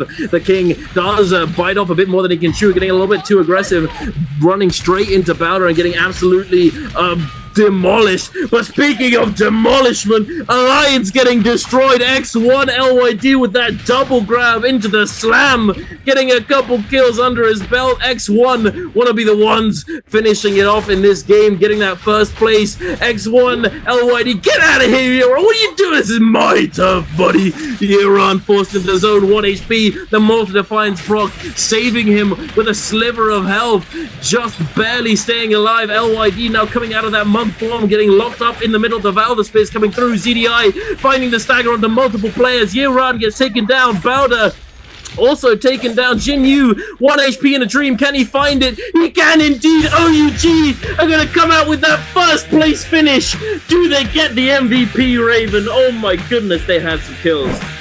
Wow, what a crazy monk play coming out from LYD right at the end. That double jump, my man lets him know, just like, we were friends at first, brother. You answered the monk call, but only one of us can survive. He shoves the other monk into zone, and he takes a massive amount of damage. Now, unfortunately, his Baldo's not able to close it out. OUG able to posture up, delay for as long as possible, and get their Zai online with that burn damage and all those soul blooms, able to, where these teams can surgically pick apart these slower scaling teams off spawns, and we see the birth of Alliance. Now we're going to see the old school team TXJ on the Viper coming flying in with the F3. Big damage going to be coming out, going to take down JDG's Tut, and JDG reeling from this, still looking for loot, but swarming BBB, keeping contact, looking for the ultimate, and it's going to get that nice Tesla ult off onto Jig. Scale Rush going to be coming out from TXJ, looking for another Scale Rush again for Kiki, but it looks like they're going to secure the finish on to Jay, and now last person left alive, Xing. Or JG, wait, Kiki still alive as well, trying to peel for his teammate, looking for the kill, but Fong able to ice off the pressure. You see the constant scale rushing of TXJ. The big thing of 2024 is the pole sword and great sword scale rushes. So much damage, and from downtown, TXJ is gonna pick up the kill. Indeed, and look at this, Raven. We've got the podium puzzle unlocked already. OUG being extremely fast, able to pick up this golden weapon very, very quickly, able to solve this puzzle almost instantaneously. Off spawn Jinyu now having that golden pulse sword in the pocket. Bowder trying to fight this out. The Tessa ultimate did come through, and they're able to fend this off. Able to pick up a kill here. SS does get taken down. Jinyu trying his best to get something happening. The teammate who has gone down likely going to be resurrecting very golden pulse, or they don't want to be letting that go, having picked that up and have such a huge power spike for their Zai, for their main damage dealer. Jinyu having been in that Zai ultimate, forcing the Wuchen to teleport that team away, now going to be trying to disengage and break away from Bowder, who are hot on their heels, going to be trying to chase them down, as they know if they do take down these players, there's going to be a nice little treasure for them waiting in one of their inventories. With having known that they solved that puzzle already, they definitely want to try and close out these kills under these players. OUG now versus Bowder. Jinyu with the parry onto peak. F's going to be invested by Tessa, denying the damage right now. Jinyu trying to keep it going, staying on top of Bowder. But Bowder with the flanks going to deny Jinyu's pressure. You going to hold his ground, going to pop the ultimate. And now the King trying to bail out, trying to get away, but Yu's going to stay on top of him. Nice dagger to be coming out. They're going to close out the King, but Bowder with the poison mushroom, leaving them low health. OUG's Shinyu getting out of there. They are going to just sacrifice the King. The support is down. No more ultimates to their name. Looking to salvage this, but Bowder hot on their heels. Looks like we got the max grapple distance on both the players. It's going to be hard for Bowder to close the distance. Shinyu's going to make his way all the way back to Metab. And it looks like Bowder's going to give it up. We're going to let you go. We'll see you later. I think it was, oh, maybe this is why I think, and risk taking a lot of damage on this chase down. Now heading over to the city of Tang, FPX up against X1, Xiaohu already taken down now. Junks in that Hardy ultimate, looking to try and find some value, but not able to, and is instead going to try and fade away, get out of danger, as Sansi, I imagine, is also doing that, as he does have that purple armor, and they're not looking to potentially lose this, and an uncertain engagement trying to salvage it. Now, Wolves looking real stacked, looking set up for today. They've been quiet all day. Now, the second half, will they be able to turn up for them? Now, they will have to test JL on their Viper composition. Nice slap coming out with that F3 on to Wolves' Monk. The TXA coming around the corner with the V1 out of nowhere. Nice kiting coming out from Wolves. Going to deny the stagger right now, but NHQ from the top rows is going to get staggered right now. Valda's going to come in with the peel with the spear. TXJ now trying to get in there, get that damage going, but nice peel coming out from the Monk of Wolves. TXJ going to take the reset right now. XCM going to be closing down the distance. BBV buying time with the Tesla ult. XCM is going to pop that ultimate. Valda spear going to come out into Fong. Fong has to get out of there before he gets grabbed.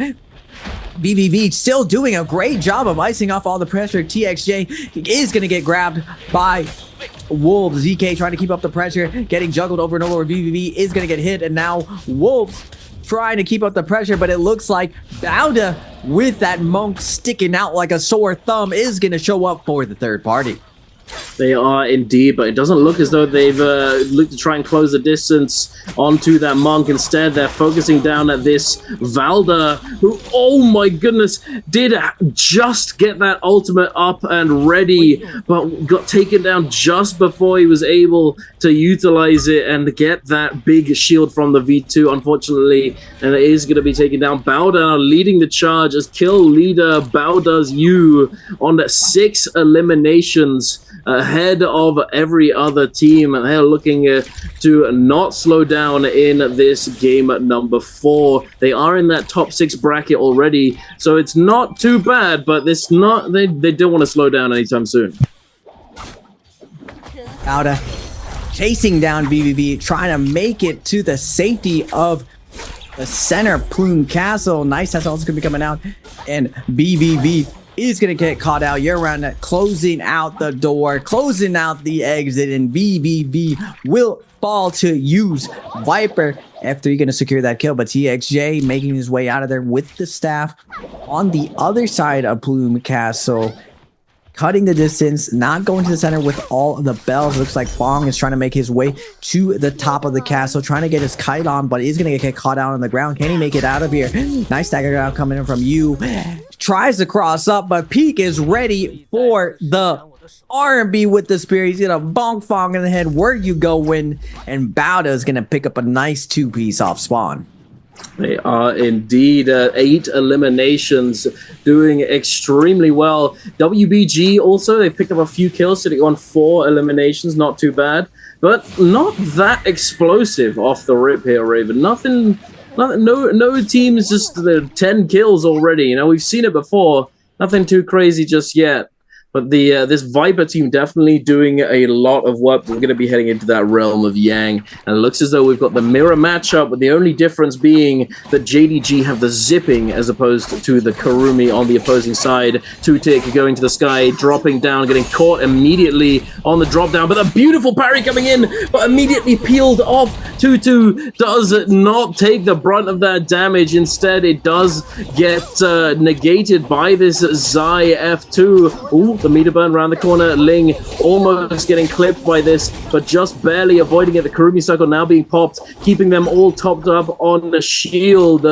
JDG now fading back just a little bit. They do have that zipping ult ready to go. They're trying to force this out. SS1 trying to apply the pressure and get that zipping ult out on the field, so they aren't at a disadvantage once this Karumi circle does expire. And there it is. It does go down, and now JDG are in the driver's seat. Tutu does get a parry onto Kiki, but unfortunately not able to fully capitalize, and Tutu looks as though he is going to be taken down very, very soon. He's doing an excellent job of staying alive. The F3 comes through. The teleport, beautifully done, breaking away, but it's not going to keep them alive.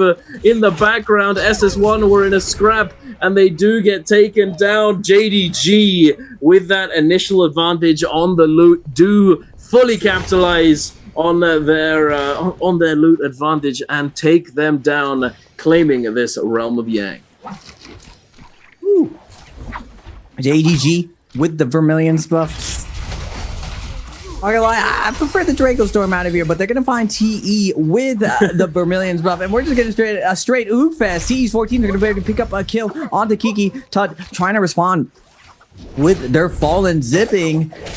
Now they do get a free life here, but the ultimate's already gonna be popping. He's not gonna pop his ultimate. They're just going to wave the white flag, go next, hold their ultimate for when they respawn, and it looks like TE is gonna secure the kill with that aggression. Saving your hold for Naraka too.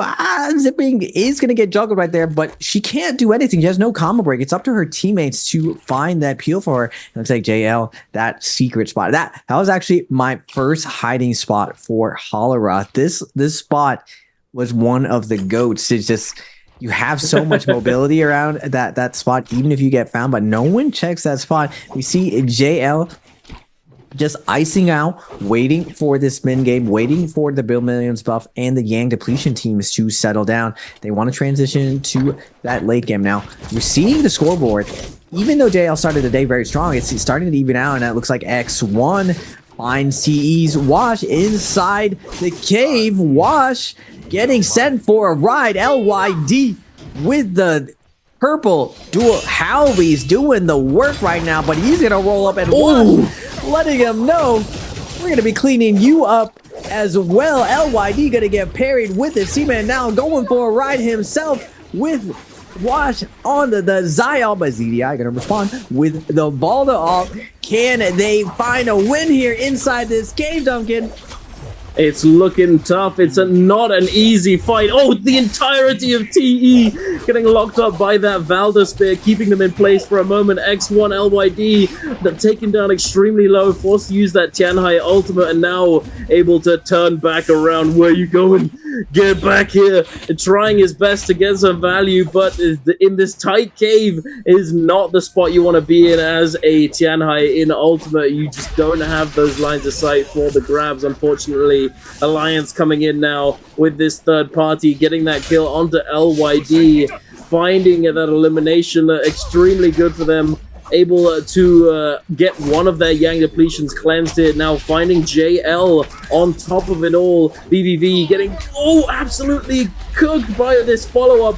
NY7 now caught by the Tessa ultimate, is going to try and get the cleanse perhaps, but no, the VVV is going to get taken down, and that charm is going to get deleted. He's not going to be able to get any value from it whatsoever. Bowder jumping in now with this Viper ultimate is going to try and find a stun, only finds it onto TXJ, and JL in the thick of it all. It's falling to pieces. The only player left alive is the Wu Chen, having already used that ultimate. It has no way of saving this situation for his teammates. Unfortunately, Bowder's you immediately going over to that Firefly. That's what I like to see. You. That's what I like to see. Knows exactly where it is. Good job, buddy. He's aware. He knows where it is. As surprisingly, oh my god, right out of the air, NY7. He's down. Oh my goodness, JDG. Hey, presence of mind to get the ballista. That's what you want. When you snooze, you lose. Just Ballista Play Gaming coming in big. Tut is going to be challenged by Uran on the high ground, defending the Ballista right now, but JDG Singh is going to be coming out with the Matari Dash, and now Bowda going to be forced off. Uran in a tough position right now. Armor stripped from him. Wu Chen gonna heal up his teammate, but JDG already got what they wanted, getting a piece of Alliance, taking down Takeda. And when Takeda gets beheaded from Siphon, he carries most of the loot. Remember, a lot of investment goes into that Takeda, so if you happen to take him down and you cannibalize his loot, you end up getting a huge power spike yourself. Alliance now in shambles right now. Yang depletion, revenge, just not gonna get any vengeance this round. So you're gonna have to go next. EWG's Cookie is gonna pick up the kill. OUG now chasing down X 6-1. XLY with the peel coming in, trying to peel off to Zai, but Shinyu doing a great job oppressing, but LYD gets in the center, gets that Monk ultimate up, but Shinyu's going to use his Meteor to go into the buildings. LYD hopping, skipping, trying to keep up the pressure, looking for the grab. Shinyu dodging, ZDI looking for the stagger, not able to get it. OUG takes some refuge behind the building, looking for the grab through the window. LYD desperately trying to find an opening, but XLY going to be forced out. OUG doing a good job with the defense, but the Kings are going to get scooped up like an ice cream put in the cone. LYD looking to get the double scoop, not able to get a no double grab for him. Unfortunately, OUG does a good job of icing off their pressure. They do indeed, having this fence in the way, breaking that line of sight for the Monk, making it very difficult for him to get value. This terrain, this is where, you know, although Monk, as I talked about, you know, Monk can do extremely well in those open spaces. He does suffer. It's just a double-edged sword. Open space means you get more grabs, but it also means you take more damage. But speaking of open space, LYD stuck out in the open. OUG just feasting on this lonely Tianhai, unable to disengage. Now jumping over to the realm of Yan is Xiaoyu with FPX monking up. Now having used that cube, having used the E-press, the indirect to get away, now forced into this Tianhai Vajra state, looking to try and find a grab perhaps, but for the moment is just trying to stay out of danger, being pressured constantly, getting taken down so unbelievably low, now forced to de-transform, but not able to do so in time, and does get eliminated. No peel was able to come through for him. Unfortunately, JDG just running this fight. Oh my goodness, the parry coming in from Tutik. Absolutely gaming. Tutik now trying to chase down this Hardy Junks, stuck in the middle of two of these players, trying his best to apply some pressure, getting them to parry, trying to get them to do anything, holding, dodging away. Now trying to scale rush, doesn't find it, movement error. He's trying to disengage, but it's not to be, and he does finally get taken down. JDG victorious. Ooh. Now we're getting on the outside. Bowda going to be cleaning up EWG. Zai is going to fall. Cookie trying to fight back, but it doesn't matter. You and the squad of Bowda is going to clean them up. What's the score looking like? We got 1 + 5. We got up to, oh, this is EWG, up to 6 kills, but Luye is going to make his way out of here. He's going to grab some grapples in skedaddle. Trying to live to fight another day. Will he be able to find the res? He's going to go head to the north, the safety of all of these trees, trying to find a quest, maybe get a little bit of money. And you don't traditionally really run discount with the Viper composition. It's going to be a tough break for him. Can he find the leftovers of the Spirit Well to see if he can find a res runner? We'll have to see. But Wolves looking like juggernauts right now with the Draco Storm. Ends up going to find JDG at the store, going to be forcing them off with the cannons now. Draco Storm on Draco Storm violence, not highly suggested just because you are the only two teams that can really kill each other in this situation. But Wolves letting them know, this is our store right now. You guys are going to have to leave the cannon shots, peppering them in. XEM letting them know we will not have any friendliness. JDG waiting on the outside, waiting their turn patiently. But the alphas are in. Wolves rolling through. They got what they needed, and now they're moving out. Now JDG making their way in. They are indeed the handshake. They know. Now, if you aren't aware, ladies and gentlemen at home, you know, if you've got buff in, if you especially a buff like White Tiger's Prowess or Draco Storm or what have you, if you have this buff and you run into another team who also has a similar buff, there is very little point in fighting each other. As Raven said, you know, you're the only teams who can really kill each other. It's much better, it's much more in your interest to go and try and find a team who does not have a buff at all, allowing you to actually take advantage of the advantage of having a buff under your belt and actually utilize it. Otherwise, you're just back to, you're basically, the buff is just worthless. It doesn't really give you anything at that point. But here we are, the two Yang Depletion teams scrapping it out. FPX and TE fighting it out. Wash with this Zai ultimate, this golden weapon, doing so much damage. Yahoo having taken a lot of chip damage, forced to use this ultimate now with no shield left. Xiaohu might be in a bit of a bad spot. Wash just darting around, staying out of range, just dodging all of these grabs. Xiaohu desperately trying to find something, but not able to do so. Now fading back, he is burning slowly. He's going to have to de-transform sooner rather than later. But no, he's not going to de-transform in time yet again. He does get taken down.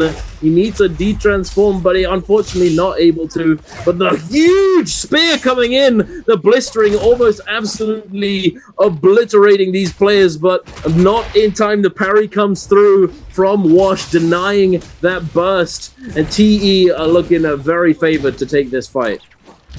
Wash does an excellent job of running circles around the mug, like, woohoo.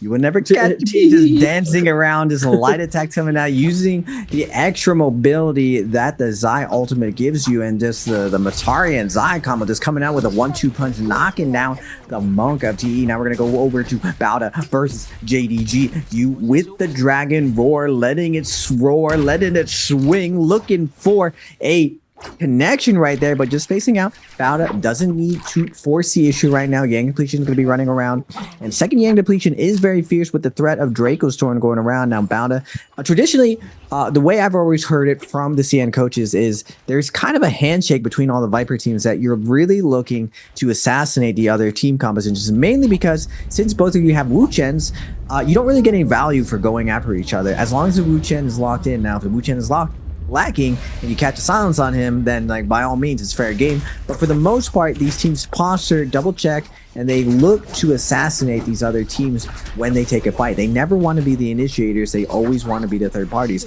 Now Spirit Well is going to be coming out. JDG already posturing, going to be popping the ultimates. It's about to come down online.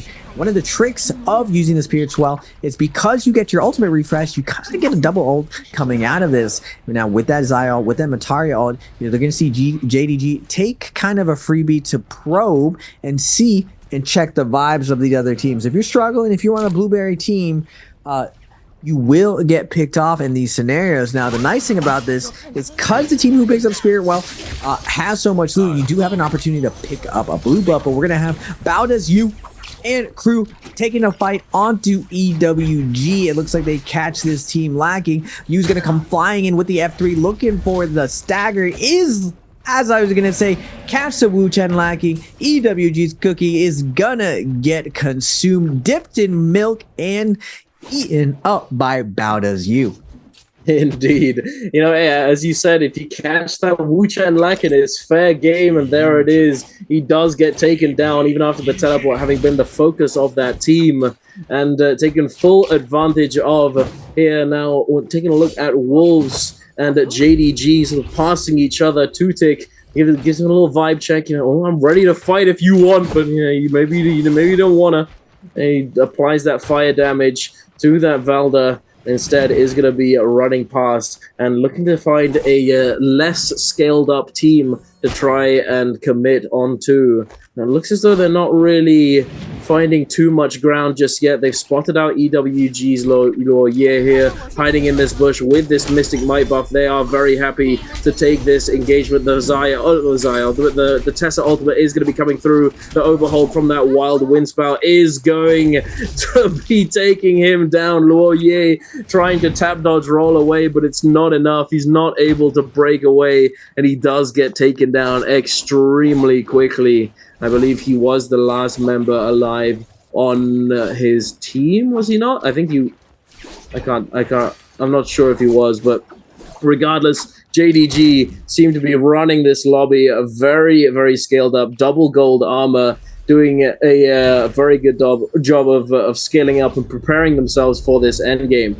Another couple teams who are also looking at pretty scaled up. TE with that golden armor and golden fist blades onto TE. Wash with 11 eliminations. JDG on 10. Bauda on 13. Then WBG on 8. OUG unfortunately not having the best game so far, only on 2 eliminations, and then Wolves on 4. But Wolves playing this composition, as we've talked about so far today, Raven, you know, they're ready for this endgame. That double heal off win condition is extremely good, as we've seen so far. Wolves have always been a very, very defensive team, and they worked on their early and mid game, and they really, really dominated the Spirit Well meta as it came upon. But with the nerf to the White Tigers buff, I've definitely seen Wolves fall off and slow down. Now, looking at the points, it's still very, very flat. It's still anyone's game. We still have 12 games total. 3 games are down, 3 today. Second half of the day is going to be played out, so they can come online here. And the strength of having a monk composition with the Valda is, like you said, Duncan, playing this heal off situation. They have set up pretty nice armor onto everyone else. Unfortunately, they weren't able to pick up a ton of kills inside Yang, so hopefully they can close out this game. Can they show their challenge to the likes of GG? GG also known for that playstyle. Wolves looking like the new school GG this year. They are going to contest the Spirit Well. Really, really tough to hold this versus this triple transformer composition. All this pretty much a transformer going into water mermaid lady superpower thing.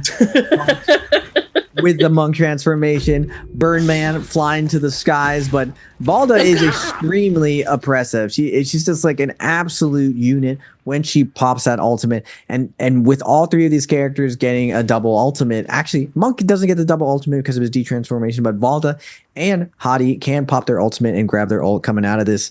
It's so oppressive, and it definitely goes to show why this composition is so successful right now. Now, inside the city, we're seeing chaos breaking loose, Duncan. We are indeed. The cannon fire, the splash damage through the walls, just applying so much tick damage onto these players. OUG desperately scrambling onto this rooftop, trying to stay alive, trying to stay topped up, but it's not being made easy at all by the likes of JDG lurking, constantly applying this pressure. TE as well inside his building, washed just like a turret, just sending these cannon shots at the walls. This one, 15-degree angle turn, another shot, and just constantly firing out these shots. I believe I saw a repair roll on one of these players as well. I'm not sure if it was JDG or TE, but there's definitely a repair roll in play here. Oh, a nice little Valda spear from downtown, locking up JDG, applying a bit of damage, a little bit of chip, but it's not going to be netting them a kill just yet. But on the other side, WBG Jing does get taken down. I believe he was on blue armor. One of the only blueberries in the lobby does get eliminated here as expected. But speaking of blueberries, we do have OUG having not had the best game, 2 eliminations so far, 2 of their players on blue armor. So definitely trying to stay as inconspicuous as possible, going up and down this tree on the outside, trying not to get noticed and staying out of this absolute fiesta taking place on this building here. Not really looking to get in on this action. WBG still desperately trying to find this resurrection onto Jing, as it would be ideal to go into this end game, into these last few moments with all 3 members alive. However, it's not going to be easy whatsoever. Bowder's peak now getting focused down a little bit, taking a bit of damage. TE Leo diving in as well as a Kurumi, perhaps a little bit too aggressive. Bowder now taking a lot of damage, forced to use this Wu channel. This could go either way, Raven. The Bowder drop down coming in. How many stuns is he going to get? But he's going to get taken down. Oh my goodness. What is going on? It's not going to matter. He's coming in a little bit too late. Too much damage will take it down, but behind this fence, WBG is holding their ground with the Siphon. Sleepwalker keeping his team alive, but it looks like TE's Zai Wash coming in with the whips, the chains, beating them out of this. Oh my goodness. But he is getting juggled right now. Who is that? It looks like OUG's SS coming in with a third party as well. Now Wash forced out the open, forced this guy, forced to just take his licking and run away out of this situation. Shinyu as well, forced out of behind there. Just so much cannon fire decimating everyone there. Everyone's gonna take to the skies. Wolves XEM with the cannon just doing so much AoE damage, and now Wolves up to 7 kills on the backs of this fence. Just the rupture gale is going murder. We're just getting tons of damage out from here. XEM just having a field day. Everyone's just trying to hide away from this artillery. And now ZK with his gold pole sword looking for the scale rush for all these teams trying to hide from the fences. But the Shadow is going to push everyone to the center. 40 seconds left. It looks like Wolves is going to be taking this, Duncan. It looks as though they certainly are. That Valda ultimate is still ready in the back pocket, ready to go. If it does get down to those final seconds, they can immediately activate this Valda ultimate. But as I say, that Dragon Roll comes through. But Kiki was forced to turn around, cancel it, and go for that ultimate activation. A bit too little, too late. Unable to stay alive. Wolves holding their ground in the center of this safe zone. The Matari F, the Empowered F, gonna try and find something. The parry comes through from ZK. The double grab from XEM. Oh my goodness, ZK popping that ultimate, and there it is. Wolves gonna take this game number 4 with an absolutely dominant performance in that end zone. Now we're still seeing the tried and true Monk endgame with the cannon, with the double grabs coming in big. You see the satisfaction coming out from Wolves for their victory. Not the same accustomed to GG. They're ice cold when they win the victory. You know, just another day in the office. Wolves showing some emotion, showing that they're coming online. Second half of the day, Wolves picking up the pace. They were at the rear. Now they're moving to the center of the pack. They won as DPS trios characters now going off spawn. We are going to go to the north. Remember, nighttime is going to be oogly boogly with these fireflies. Looks like we're going to get Bauda versus OUG. Use former teammates. Can they have their revenge on their former carry? Bauda's year round looking for the peel. Showing up. And it looks like Matari's going to get the Firefly's going to get the ultimate out for Bauda. RMBs are going to be coming out from year round. He's sending those blues, sending them over and over. You on the Kurumi, setting up the support. Year-round desperately trying to close out. The leader of OUG, SS, will fall due to the jumping aerials of Year-round. Double parry gonna be coming out from you, though, letting his teammates know. What's up, guys? How you guys doing? Gonna find the kill onto the king. Bauda cleaning up OUG and sending them packing.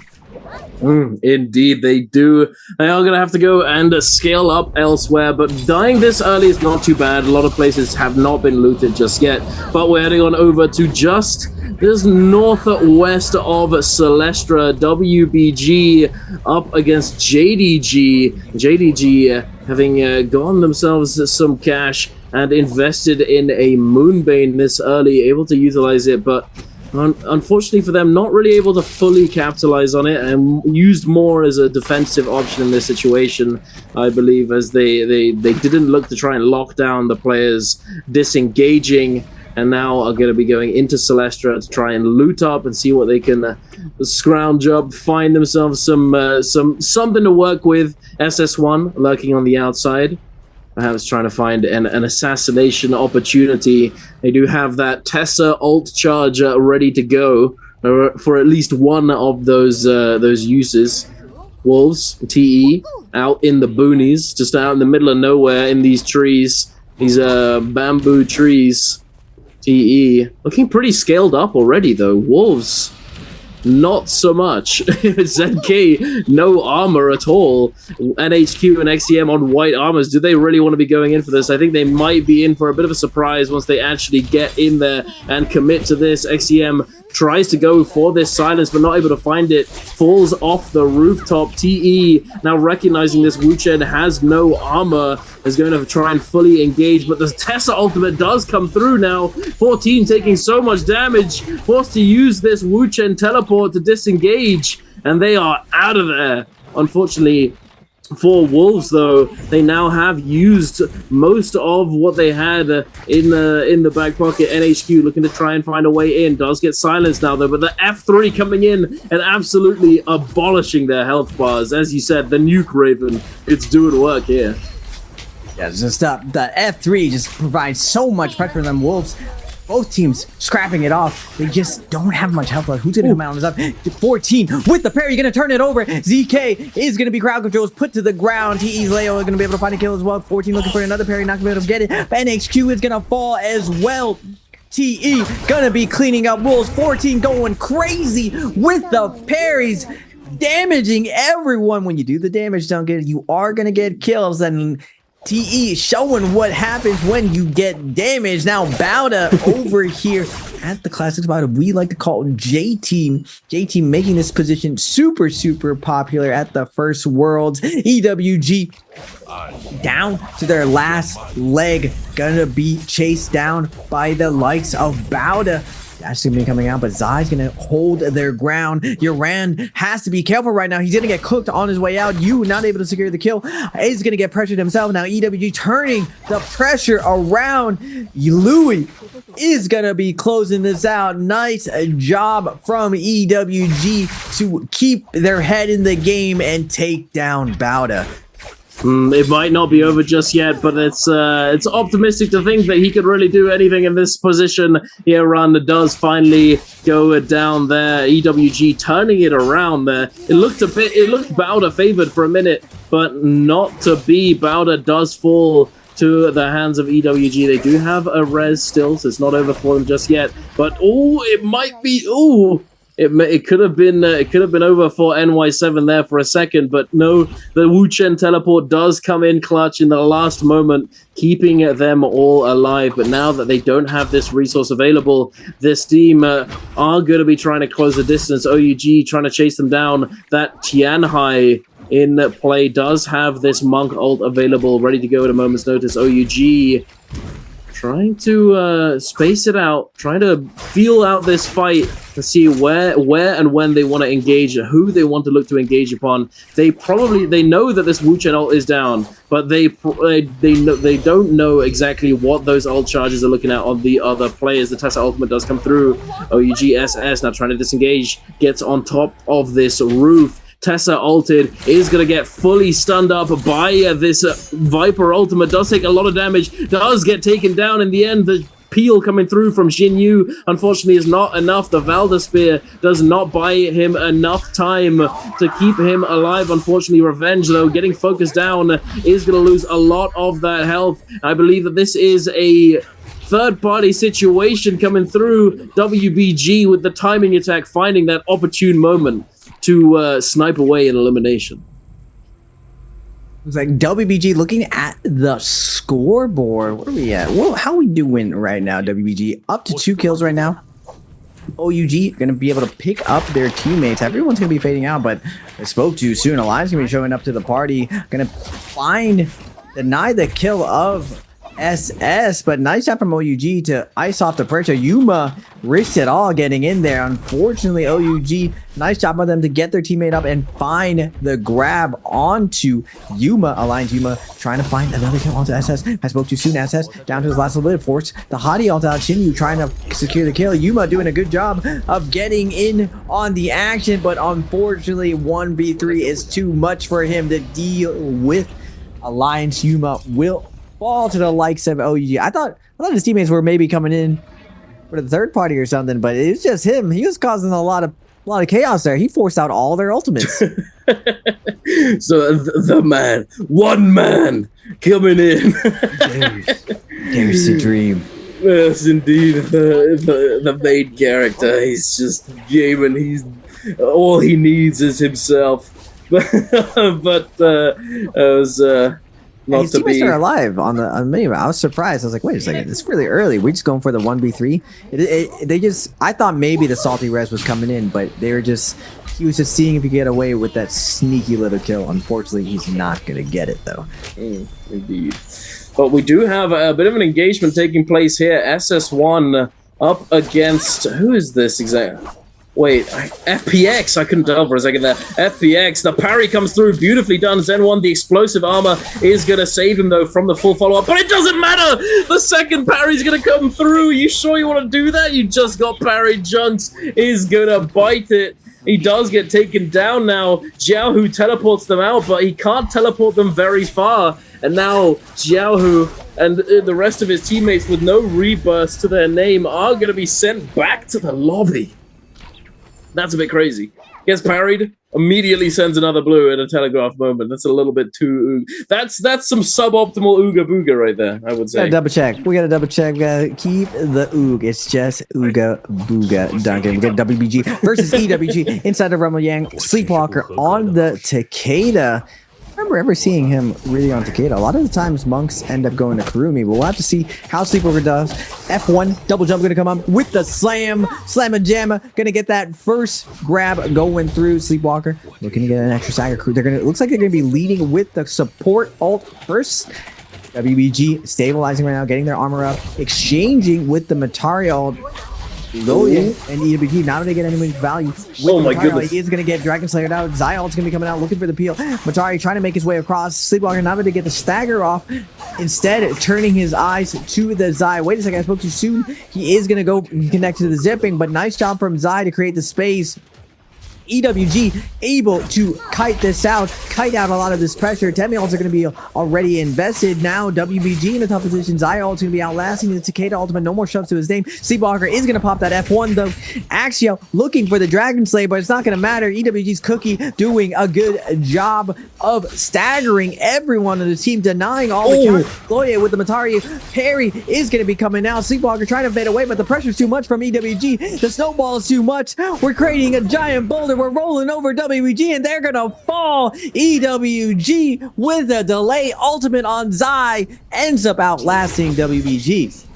That was beautifully done. I think there was some missing communication there on the side of WBG, not able to figure out who it was that they wanted to truly focus down, and it just ended up not being as coordinated as it could have been. And EWG taking full advantage, Cookie doing an excellent job of finding those moments to peel for his teammates in those situations. Very, very well done by EWG to come out on top in this situation. I like the support ult to start it off there, because I've seen it many times where support ultimate, you utilize it first, try and force out an ultimate maybe, and then you sort of play that middle part of the fight, and then typically by the end of it, as long as it's been going for a decent amount of time, you have that support ultimate to come in later on in those sort of clutch situations where you might be pretty low HP. But in terms of what do you think that the support opener here is the best ult to trade for that? Because they ended up trading for the Matari ultimate. Oh, we got to replay first though. Alliance in the realm of Yang with Viper. Okay. What do you think of this one though? This is double Vipers in the realm of Yang, Rafe. Ooh, I mean, we got kills. You know, if true.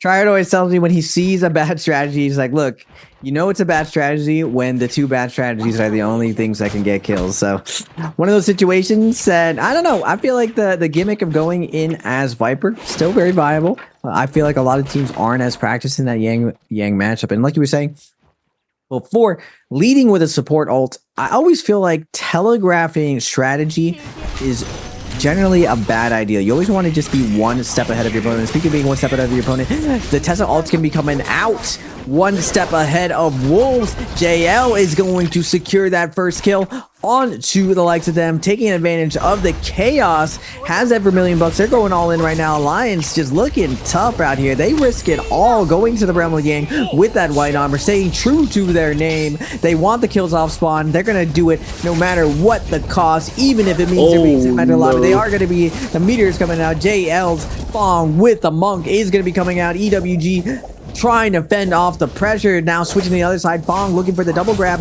but they have to be careful right now. 45 seconds, Duncan. This is one of those risky situations. Do you just die, or do you keep fiending for the kills? I think in this situation, it's probably best to just let yourself go down, but I think that, oh my goodness, I was about to say perhaps EWG might not look to do that because they're all full HP, but no, they just explode within moments, a blink of an eye, and they disappear. I literally think that one of them disappeared in one. I blinked and I missed it. I did not see them die. I don't know what happened, but they disappeared.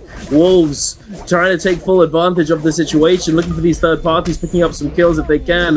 Up to, I believe, 9 eliminations in total. XEM and the rest of his team teleporting away. ZK using that Wu Chen ultimate to take them out of danger. NHQ, having taken a lot of damage, was definitely within kill range. And it looks as though TE recognizes this and are looking to try and close in on them and try and take advantage of their lack of Wu Chen port, the lack of that defensive cooldown. to disengage for them, but they've headed on over to a no ult zone. But this inherently is going to bring a lot more players to the party. As a no ult zone, it is a massive dome that is easily visible from quite far away. Essentially a dinner bell for all of these teams looking to try and pick up just even a couple kills at best. You know, you see a bit as no ult zone. There's a reason why they're there. Likely because they don't have ultimates, and you can wait it out. Try and guard the exit and look to try and take advantage of your ult cooldowns. TE just so greedy. Wow, we've been seeing all day today, just everyone just ignoring the threat of Ballista. Just like, who would do such a newbie strategy? And it looks like Bauda's peak, just letting everyone know the Bunny Matari sitting upon this Ballista, laying down chaos. Just, what do you think? You just gonna buy on that story? I almost don't even consider this story. It's just too grief. This was a bit risky. It's just a bait. Looking down, it's just like it just looks like a bad idea. I always feel that like that itchiness in the side of my brain that someone is just crouched on that Ballista, ready to shoot you. Now, Spirit World's gonna be coming out. Bauda posting up to 3 kills, looking to scale up a little bit further. And it looks like the lobby, like I was saying, it slows down for these lobbies. We saw that crazy amount of action coming out of Celestia. We're going to see continued action coming out. Wolf versus X1. Tesla's going to be invested. XEM going to be staggered right now. Nice fry coming out from Zen with the fan, but XEM going to be fading out. He's looking for the range attack from the Tesla, and it looks like Wolves XEM is going to find the confirm onto SS1's 2-2. Now in a 2v3 situation. There are force going to be poured out. Can they find the res before XEM finds them? Nope. Max grapple distance, and the V1's going to be popping out. Do they get the stagger to find the kill? Nice job from SS1 to kite out that ult. No one from Bauda is able to hold anyone down, or Wolves are able to hold anyone down. Tough break for them. About I was saying, I thought it was them for a second. They just show up in the middle of the going to be yoinking all of these kills. SS1, no ult to the name, going to be cannibalized by the lobby. Bauda cleans up those kills. With Draco Storm, no less. Well, we're going to be going into the realm of Yang. EWG up against JL. JL, they've heated up again a little bit in game number 5 on 7 eliminations now, jumping into this realm of Yang, finding that grab onto Xi, onto the zipping with this Tianhai. The ultimate has not yet been popped from the zipping, but now getting that grab, it is going to be popped, and now take it down to a 3 versus 2. EWG having shown dominant performances in their realm of Yang fights. Not sure if they're going to be able to recover from this situation. One Fang does take quite a bit of damage, might need to de-transform now coming out of that ultimate. Not all that much shield to work with. The burn damage is going to be applied. He does get taken down. Now 2 versus 2 situation. Laurier does get locked up by that the Valda F coming out there, buying a little bit of time for the Valda, but Laurier able to get a full reset onto that shield, healing all the way up. Cookie now trying to take advantage of this stabilizing factor. JL still in the driver's seat, though. They do have the advantage. They have quite a bit of an effective health advantage, but that's quickly being turned around. TXJ gets taken down. VVV does find the parry onto Cookie, but not able to fully capitalize, not taken down just yet, and now the meter burn is going to come through. Laurier taking quite a bit of damage. VVV fighting it out, trying his best to salvage this, but it's not to be, and EWG are gonna turn it around. Oh my goodness, from a deficit of being outnumbered, they turn it around. What a performance there from EWG.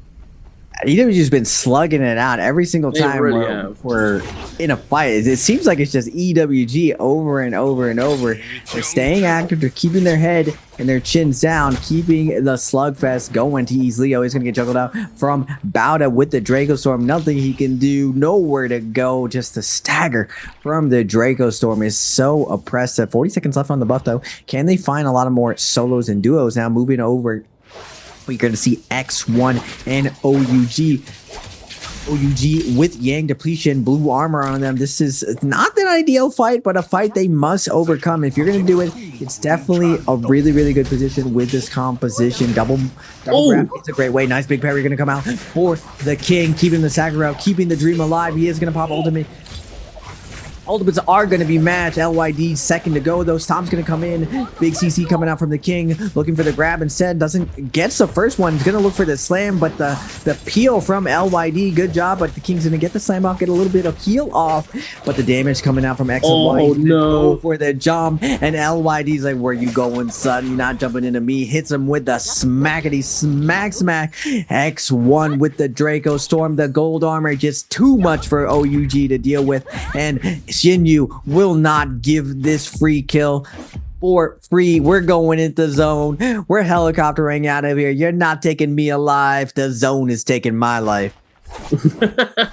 Indeed, he does have 3 minutes left, but if he could very easily just get gate kept at the zone entry, and it's probably going to be the outcome of this situation. But I'm interested to see the outcome of this one on screen right now. JL and EWG, the rematch, the run back. But EWG with that Draco Storm are certainly at they definitely have the advantage here, but they're trying to fade back. I think they recognize this team and they know that they're a team with the Yang depletion, perhaps trying to stall. But I think that's probably the wrong decision. They should try and take as much advantage from this Draco Storm that they can, as the buff is going to be running out in 51 seconds and counting. JL trying to find the opener. TXJ having used that ultimate already. One Feng and BBV do have their ults ready to go. The cube does get popped now for One Feng. Now popping that Tianhai ultimate. BBV under a bit of pressure. One Feng looking to try and find the line of sight for this grab.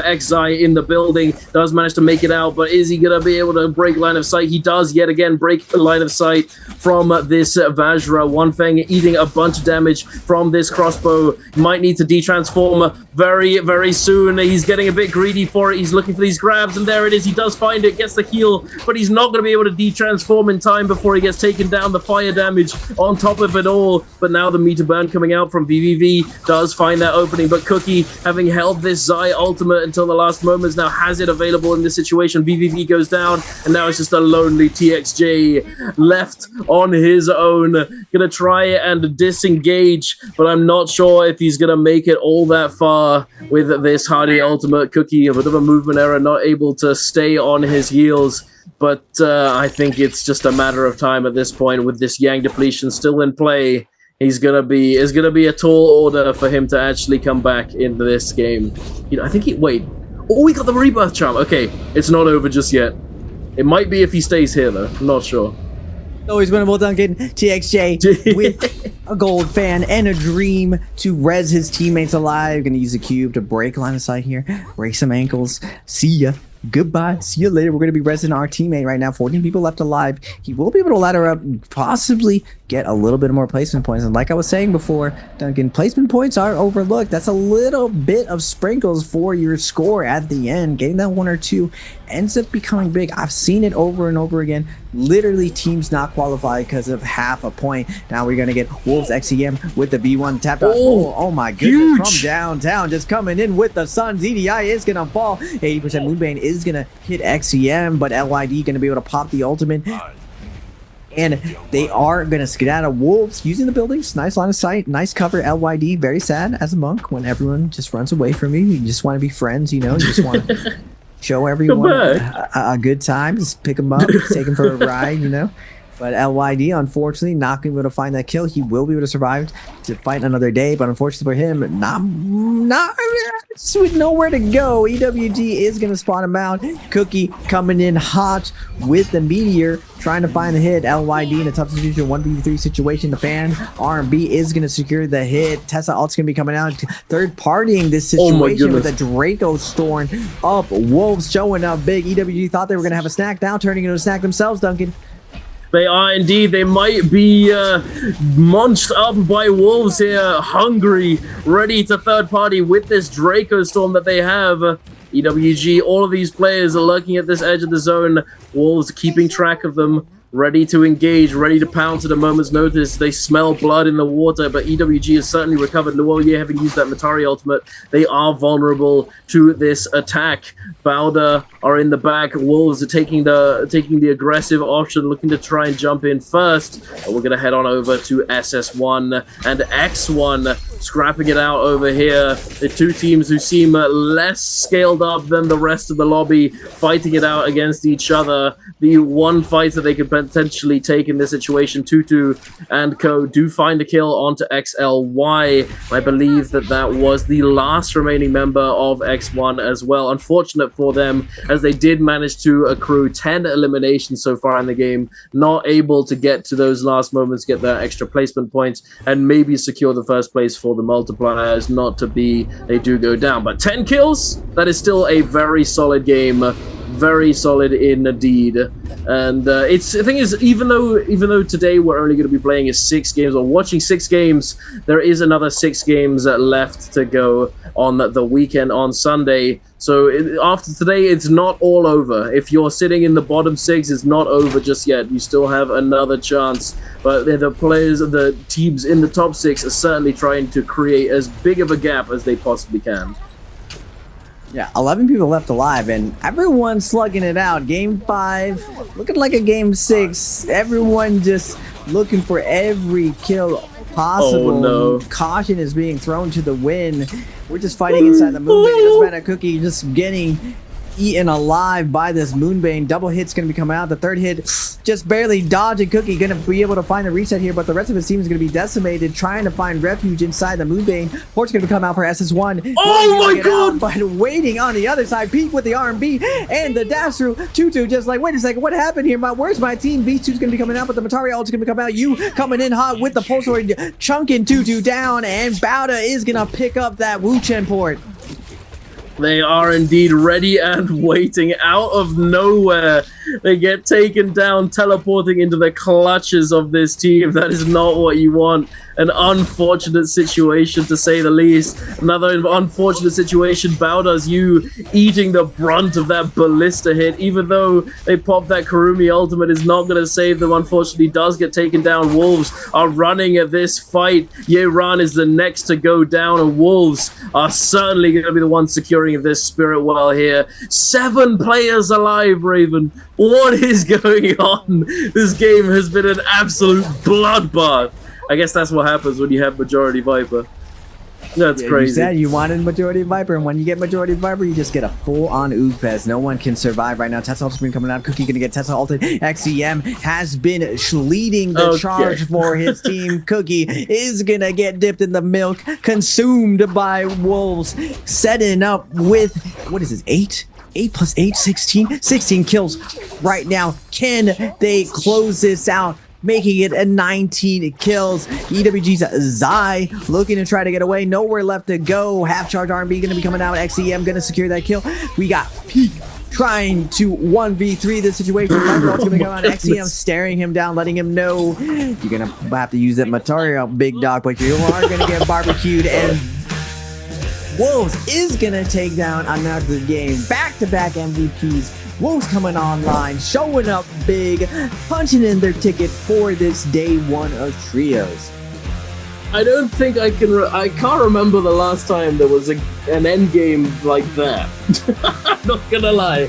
I don't remember the last end game. UNA Disneyland. That felt like a That felt like a That didn't feel like an MVPL. Instead of getting the Oogly off spawn. Gonna be looking for that loot up angle. But oh no, they are looking for these fireflies. There are 2 fireflies to be had in this immediate area. We're seeing a very interesting fight taking place between Bowder and X1. Very little loot to be had here in this area, I would say, Raven. That's not very much to work with.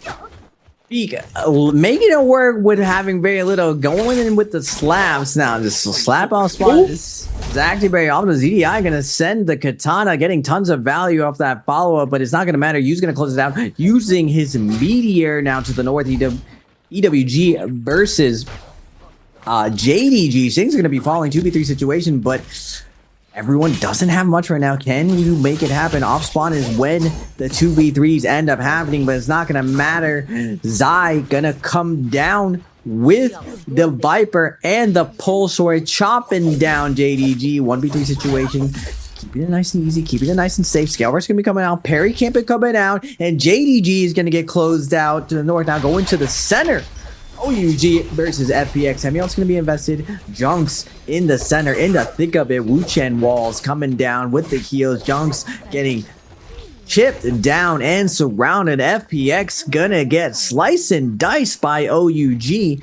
Now it's just a couple more kills so they get that red longsword, and just getting a little bit of oogliness off spawn. OUG gonna take the center and claim a nice 3-piece off spawn. Indeed. Can you remember, has there ever been a game in trios the red longsword has actually come into play? I don't think it's ever happened. We've definitely seen the red soul jade come in, but I don't think we've ever seen the red longsword actually get picked up, because teams just aren't looking to really contest it, as it's a bit of a gamble. And if you do end up spawning there, you're usually not joined by enough teams to actually get the red longsword unlocked, I don't think. I can't recall. Well, a lot of the time, just like you said, most teams prefer risking it for the red soul jade, just because this power spike is just so significant. The 1,000 heal coming out from the red soul jade just is really a deciding factor in that first realm of Yang. And first realm of Yang coming out with Yang depletion is tough, because a lot of these mid teams, these mid power scaling teams, the Xiphon comps, really thrives off finding these situations with the Vipers looking to find kills. So it's very, very nice having that red soldier. And we're gonna get OUG after their win in the center, move to the outside, gonna find X1 trying to scale up on the Xiphon composition. Ooh. Can they do it? It's not gonna happen. SS gonna come in with the double charge R&B from the outside. ZDI is gonna pop the Temio, but he's just delaying the inevitable. These Ooglers are coming in hot. XLY looking to make the noble sacrifice. It's not going to matter.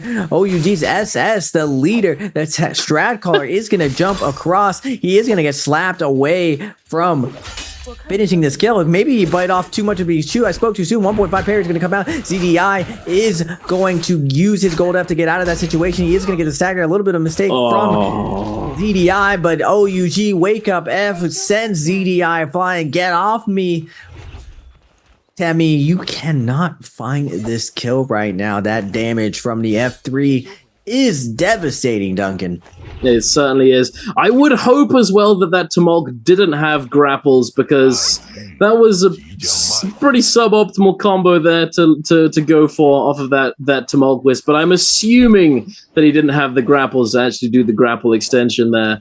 But if he did, then that's definitely a big blunder, as he would have. If he had grapples, then he definitely would have gotten that kill. But EWG did manage to secure themselves that red soul jade, that Vulpine essence. For those of you at home who don't know what this jade does, it's basically Mortal Defiance with extra oomph. It gives you 1,000 heal, as you said earlier, but it also gives you a bit of a damage reduction for about 4 to 5 seconds after it has been popped, after it's been procced. After you get that 1,000 heal, you get a little bit of damage reduction on top of it.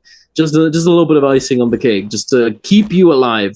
It's so useful in general, really. You know, in pro play and in just normal ranked play, it is very, very nice to have. Is it also not only because of the actual effect it has, but it also gives you that surprise factor. You know, they think that you're about to get taken down and that you're going to die, and they might try and commit to try and taking you down. And in Immortal War, this is something that happens a lot more. If you try and commit to take somebody down and you're extremely low HP, in a situation in normal rank where you might not look to take that person down and risk it when you're at such low HP, you would want to do so in Immortal War, as Soul Blooms give you much more. In fact, they give you double the health and shield that they normally give you in rank. So taking that gamble and then to have it not pay out because of the fact that they had Vulpine Essence is very, very impactful. But here we have a fight between WBG and FPX. Or even take it away. Walker is in a bit of a bad spot right now. Yeah, sad Monk. You jump and then no one wants to play. Just give me grabs, please. Not an ideal situation for Monk to fight with so much buildings around. Terrain situation is going to be grouping out and out. FPX, they dodge that initial Monk out. They use the Temi ult to get out of there, but no ultimate's going to be clicked. Junks wanted to come in, wanted to pop ultimate. Instead, he's going to be welcomed by a Dragon Slayer. Now Junks going to be fading out. Nice peel coming out from his team. Kurumi holding the line, holding them back. He is going to be able to pop a heal, and now FPX stabilizing, finding their footing here. Kurumi ult's going to be coming out, but now a third party on OUG with the Viper. V1's going to be popping out.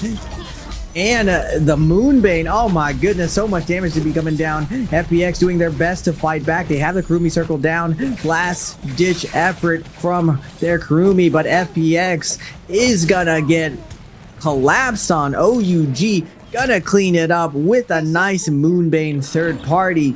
Snake abusing at its best. OUG gonna try to secure this kill onto Sandy, but FPX is Sandy with that max grapple distance, making his way to the soldiers, to the stands, trying to make his way to the hills. Can he get out of here? OUG's SS gonna be cutting off to the right, but it looks like JL is there as well. I spoke too soon. I thought OUG was chasing. It's actually JL spotting out this straggler, and now OUG coming in as well. Temi ult's gonna be invested. Just everyone's converging here in the center right now, fighting for this free frag on Sandy, but OUG's SS gonna make his way ahead of the curve. He has to be careful right now. JL is hot on his heels, looking for the pickup as well. Multiple teams converging on here. OUG, JL, all looking for this kill. Tesla ult's gonna be invested. SS still in it. He's gonna secure the kill for his team, peeling ahead of JL. This is our kills.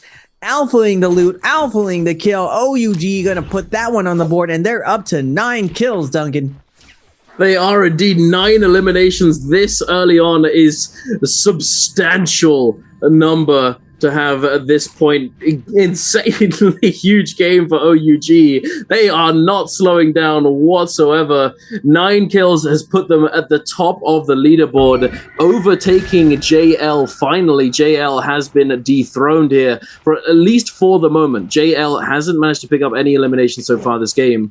But enough of that. We're going to be jumping into the realm of Yang. TE up against Bowder. TE on this new Monk composition. Are they going to be able to take down Bowder, who are running a slightly different variation of said comp, and they are running the Zai instead of the Hardy. Zai ultimate and Hardy ultimate have already been used. Both of these ultimates, both of these positions within this team are opening up with their ultimates, and now it's Tianhai time. It's Monk time. It's time to throw hands. TE jumping around. The Monks just playing a hop, skip, and jump onto this pillar. 14 now has the advantage. He had one extra jump and is going to be able to get back onto the high ground, but instead is going to be dropping down and denying this grab, this slam from Yeran. Both of these players, both of these Monks in similar situations in terms of effective health. Yeran does get that heal back from the V2, but TE14 is instead on the V1 and does not have that privilege and is going to be eliminated, but both Monks have now been taken down. Both of them eliminated, and now it's the 2v2 situation. TE are in the advantage state. They do have more effective health on their side. I believe Bowder scrambling, trying to make something happen, but it looks as though they might be able to pull this out of the bag. Leo, extremely low HP. You having engaged with that F2 on the Zai. Leo trying to find an LMB RMB onto Bowder's Peak, who's scale rushing on the pillar. Not able to find it just yet, but the opening comes through. The F2 does get popped from this Valda wash, but unfortunately, no, not able to get that LMB into uppercut, even though it is true. There must have been some other form of stagger coming in to make it a soft true combo. Dodging out, Peak now grappling in, applying that assault smolder fire tick onto Wash. Now this sort of 1v1 situation for the moment, but Wash now quickly outnumbered the Cloud Weaver. He's going to try and stall it out. 10 seconds left on the clock. Peak looking for the scale rush. The F2 misses, but they do find the kill, and Bowder come out on top. Wow, what clutch play coming out from Peak and you to close that out. It looked like, I'm not gonna lie, it looked like Bowder was out against the wall, but true champions find a way to win when the odds are stacked against them. Duncan and Bowder will be the champions of that realm. Yeah, now going to the outside, we got JDG versus Wolves. But on the Zai, trying to keep up the pressure. Nice job with the Meteor, putting out lots of damage. XCM all day, he's been leading the charge for his team. He's going to be popping this ultimate. He's gotten a ton of value off of this Monk ultimate. Now, unfortunately for him, everyone's going to be in this happy little area of Imperial. JL going to be showing up to the party as well. EWG on the outside as well. Wolves FXCM has his work cut out for him. Good thing for him, they do have Vermilions. He is V2, I believe. Actually, I don't know if he's V2. He might be V1. Let's see what this double grab's looking at. Are we going to get the double slam? The re-grab? We are silenced right now. He's not going to get the grab. Viper also going to be invested. I spoke too soon. EWG's coming into the party. They're crashing the party. They're yoinking all the kills right now. Everyone's trying to skedaddle to get out of there, but Sleepwalker on the outside trying to lead his team to cure their Yang depletion. BBV is going to get grabbed up. Krumi also going to be invested. Axio is going to be firing with the crossbow. Going to go for the follow-up. BBV is going to make it around the corner with the juggle. Not going to get re-grabbed by the likes of Sleepwalker, but WBG has JL against the ropes. Fong is going to get stomped on and grabbed right now. Alliance on the outside coming in. WBG has to be careful, but they don't have much to work with their Yang depletion taken away.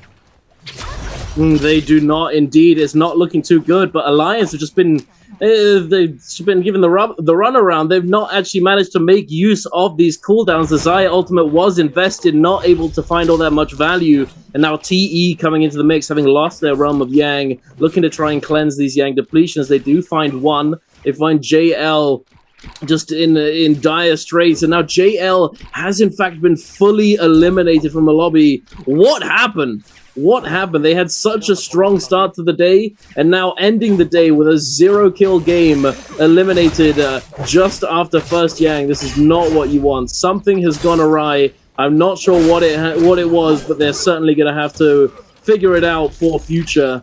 TE now managing to cleanse yet another Yang depletion. They do have the money to buy back their last member, so they may in fact not opt to try and find another fight and look to simply buy back their last member, but we will have to wait and see. Bowder still in the thick of it. JDG and SS1 all in this small corridor, fighting it out. The Zai reigning supreme, getting that value with the Zai ultimate, with that V2, but it is not going to be enough. SS1 coming in and doing so much damage on the back end, able to come in with that jabbing and that Takeda ultimate, denying so much of that Zai, taking them down, but they did have that Vermilion Birds of Might. They aren't down for the count just yet.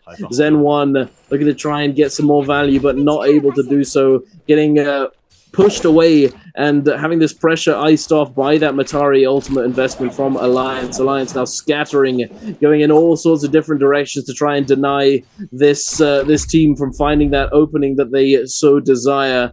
It looks as though TE he's going for a swim. TE14 is going for a swim in the Mercury River, just having a good time, surfing around. He's going out in the zone, letting himself get taken down to this storm damage so that he can indeed be brought back by his teammates.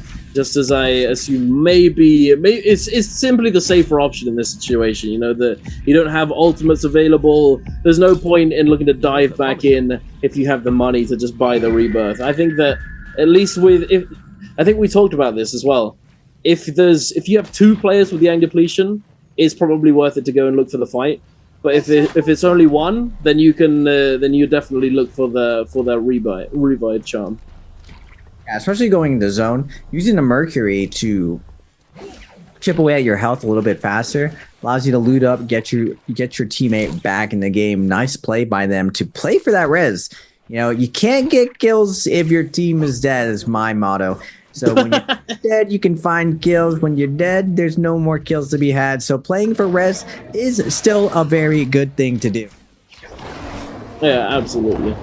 We're going to be diving into this realm of Yang now, though. SS1, off the back of that third party they accomplished in Imperium, diving in. Zen 1 with that F1 on the Takeda and that Golden Fan trying to find the way in. The Monk going up against this Tianhai composition. Ling does get grabbed up now. Are they going to get the follow-up? The Valda Spear comes through into the re-grab. The Kurumi Circle does get put down, but is it going to be enough to keep him alive? The Valda Spear, yet again, the re-juggle. There it is. The crossbow coming through, and Ling simply cannot play the game. You are not allowed to stay on your feet, good sir. That is not going to happen in the face of this Monk. Yeah.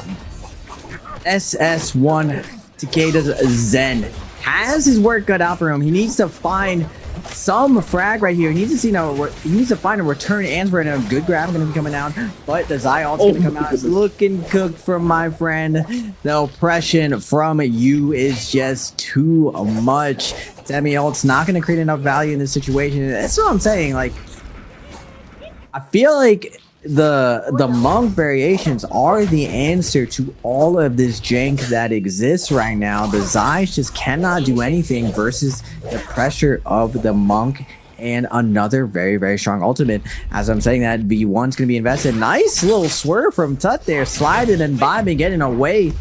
He is going to find the king, forcing out that Wu Chen poured out deal. Will he find the denial? It looks like Shing is going to be trying to get a res right here, but OUG does a good job with the range to deny it right now. A little bit of double dip action right now. Zai tries to go in, trying to deny the pressure, try to create some space for Nematari to get rest, but it's not going to happen. OUG with the excellent poured out play and the re-engage is going to find that kill, but now WBG is diving in.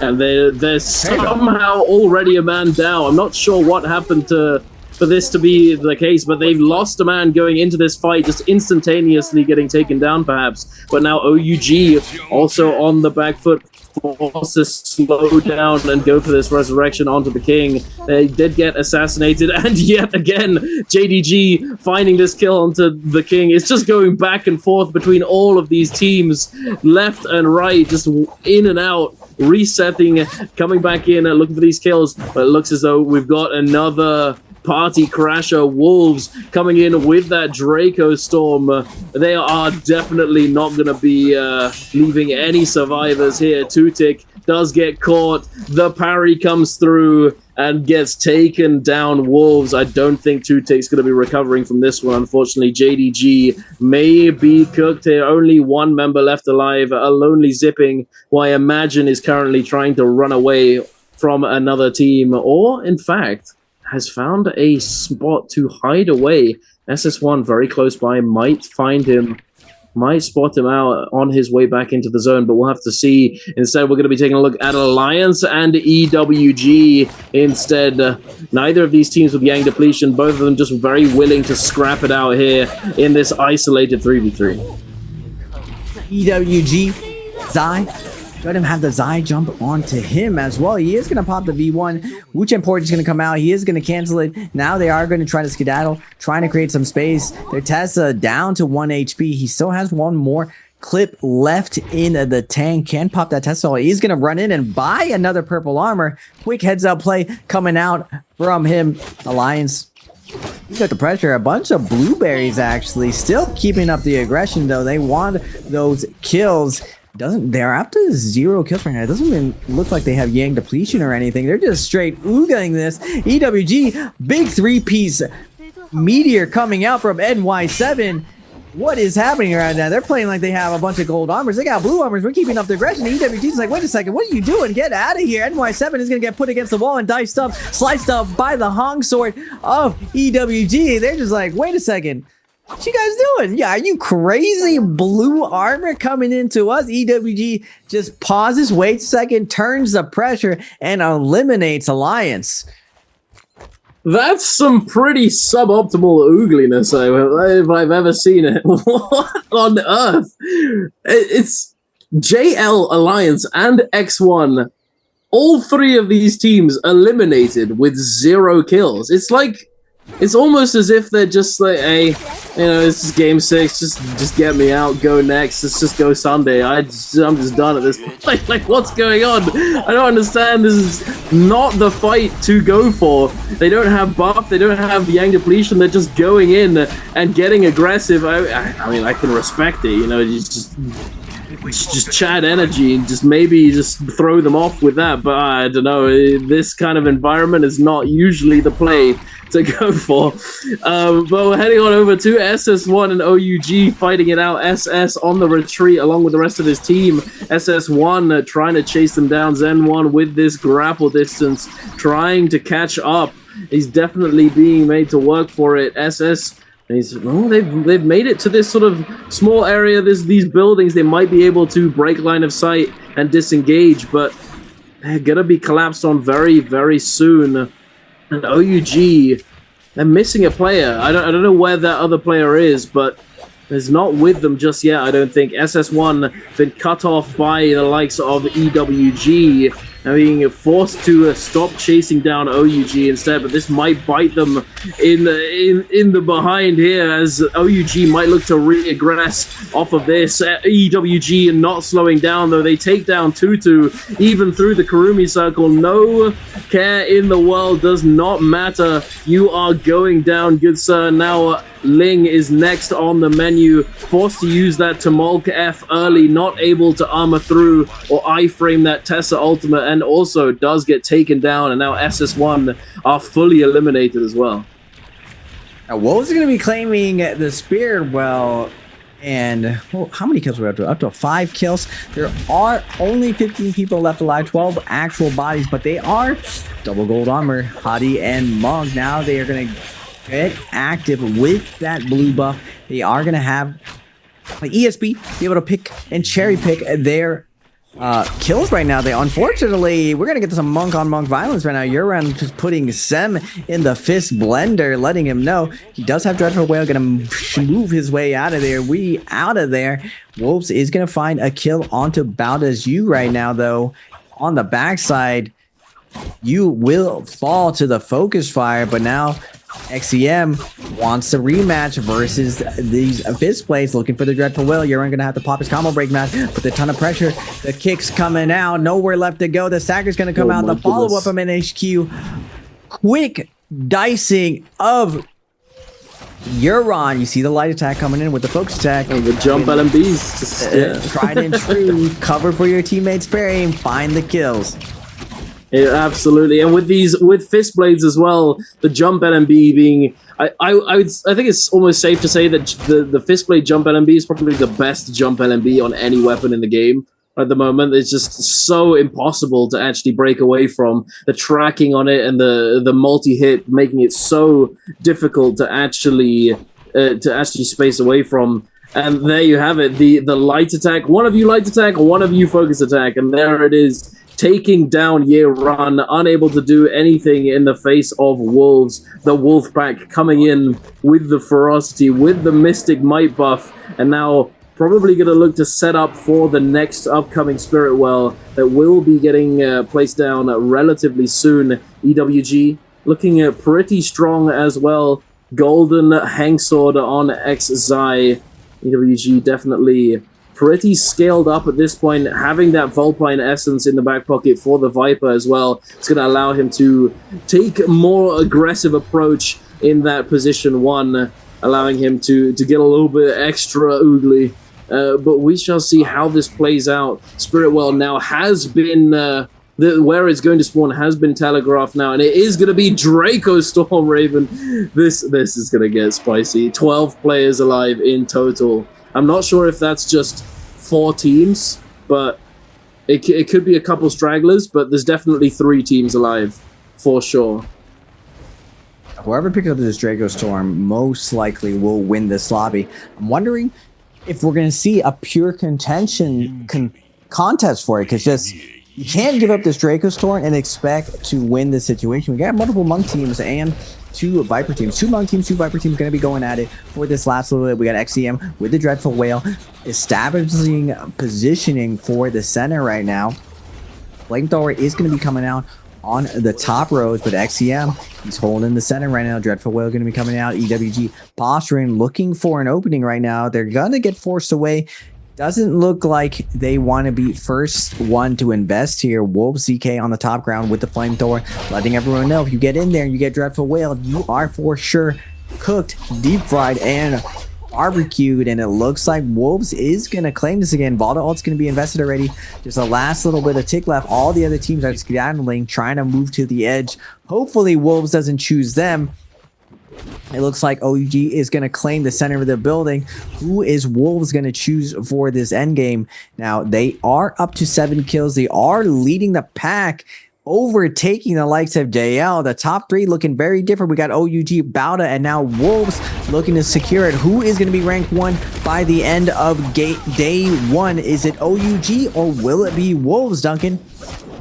I mean, considering that Wolves has secured themselves that Draco Storm, I would not be surprised if it ends up being Wolves. But OUG, they're on that Viper composition. If they find the right opportunity, they may be able to destabilize all these other teams, all these other compositions, and potentially secure that victory. But we shall wait and see as this is slowly playing out. Wolves, although they have this buff, are still apprehensive to just fully dive in, as they aren't all that willing to utilize these cooldowns. So they are going to need them as the zone starts to close in about 18 seconds and counting. EWG holding strong within this building with this Aurora burst, holding down this staircase, making it extremely difficult for any team to make their way in. OUG now sitting on top of this building at the very, very tippy top with that Wu Chen throwing down these wind walls, making it difficult for any team to actually create an advantage using these ranged projectiles.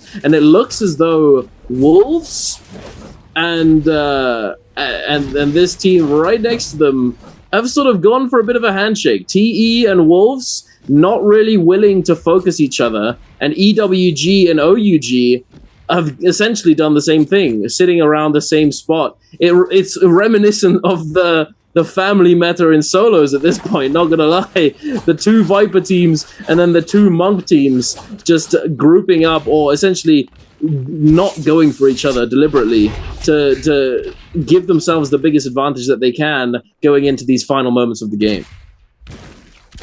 You want to benefit from the other Transformer team. Like, either of you are going to win this. The only way that you grief each other is if you go for each other, because both the Viper teams are going to engage, and it looks like the Viper teams realizes we got to force the issue if this isn't going to happen. 14 in a top position. The burst damage is going to come out. The focus fire of the spear and fan is going to take down TE's 14. 1 monk down, only 1 monk left to go. Wolves going to hold their ground on the outside right now. The Monk not getting doved on accurately. XCM doing a good job of avoiding this, but Zai is going to pop that V1 looking for a stagger. Now Leo, the hottie. Oh my goodness. He is going to get exploded, but Wolves is going to come back with the follow-up, letting them know we will avenge you, our Monk brethren. The Vipers will not take this round, but there's a lot of building involved here. Can they find some value off their ultimates? Not much. XCM doing a great job with the Dragon Roar, finding kills onto EWG's Cookie. XCM going to be healing up, waiting for this heal up situation. The Valda ult's going to be invested already. The Dreadful Whale is coming out over and over from his ZK. He still has his gold from more Dreadful Whales going to be here in the future. OUG's SS trying to get away from NHQ. He's feeding them on the hottie. Can he get away? He cannot get away. OUG's SS is going to fall. It looks like Wolves is going to be taking down this game, Duncan. It does indeed. 3-man strong. They have that Monk ultimate ready to go at a moment's notice. It is looking Wolves favored for this 6th and final game of the day. XCM diving in, sending these focus attacks. The Dragon Roar on lock, ready to go. TE Wash now being forced out the window on a sliver of health. Does manage to get this Valda ultimate online. Thankfully able to survive, but it's not going to net him all that much value unless he can actually get one of these heals off. OUG in the bottom trying to stay alive. Jinyu with his Tessa ultimate is going to find that confirm on at least one of these players. XCM just waiting, biding his time. He knows that all he has to do is hold his ultimate until the last second, and there it is. Wolves coming out on top yet again, getting that MVP, securing all of those eliminations, and remaining atop the mountain of this total scoreboard.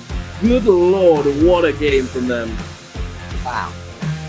Well, I'm starting out the day really slow and then heating up at the halfway point. Wolves didn't go back to back to back. They don't slow down the momentum. They turn into a freight train just rolling over the competition. What can slow them down? Can they carry this momentum into day 2? Now it's gonna be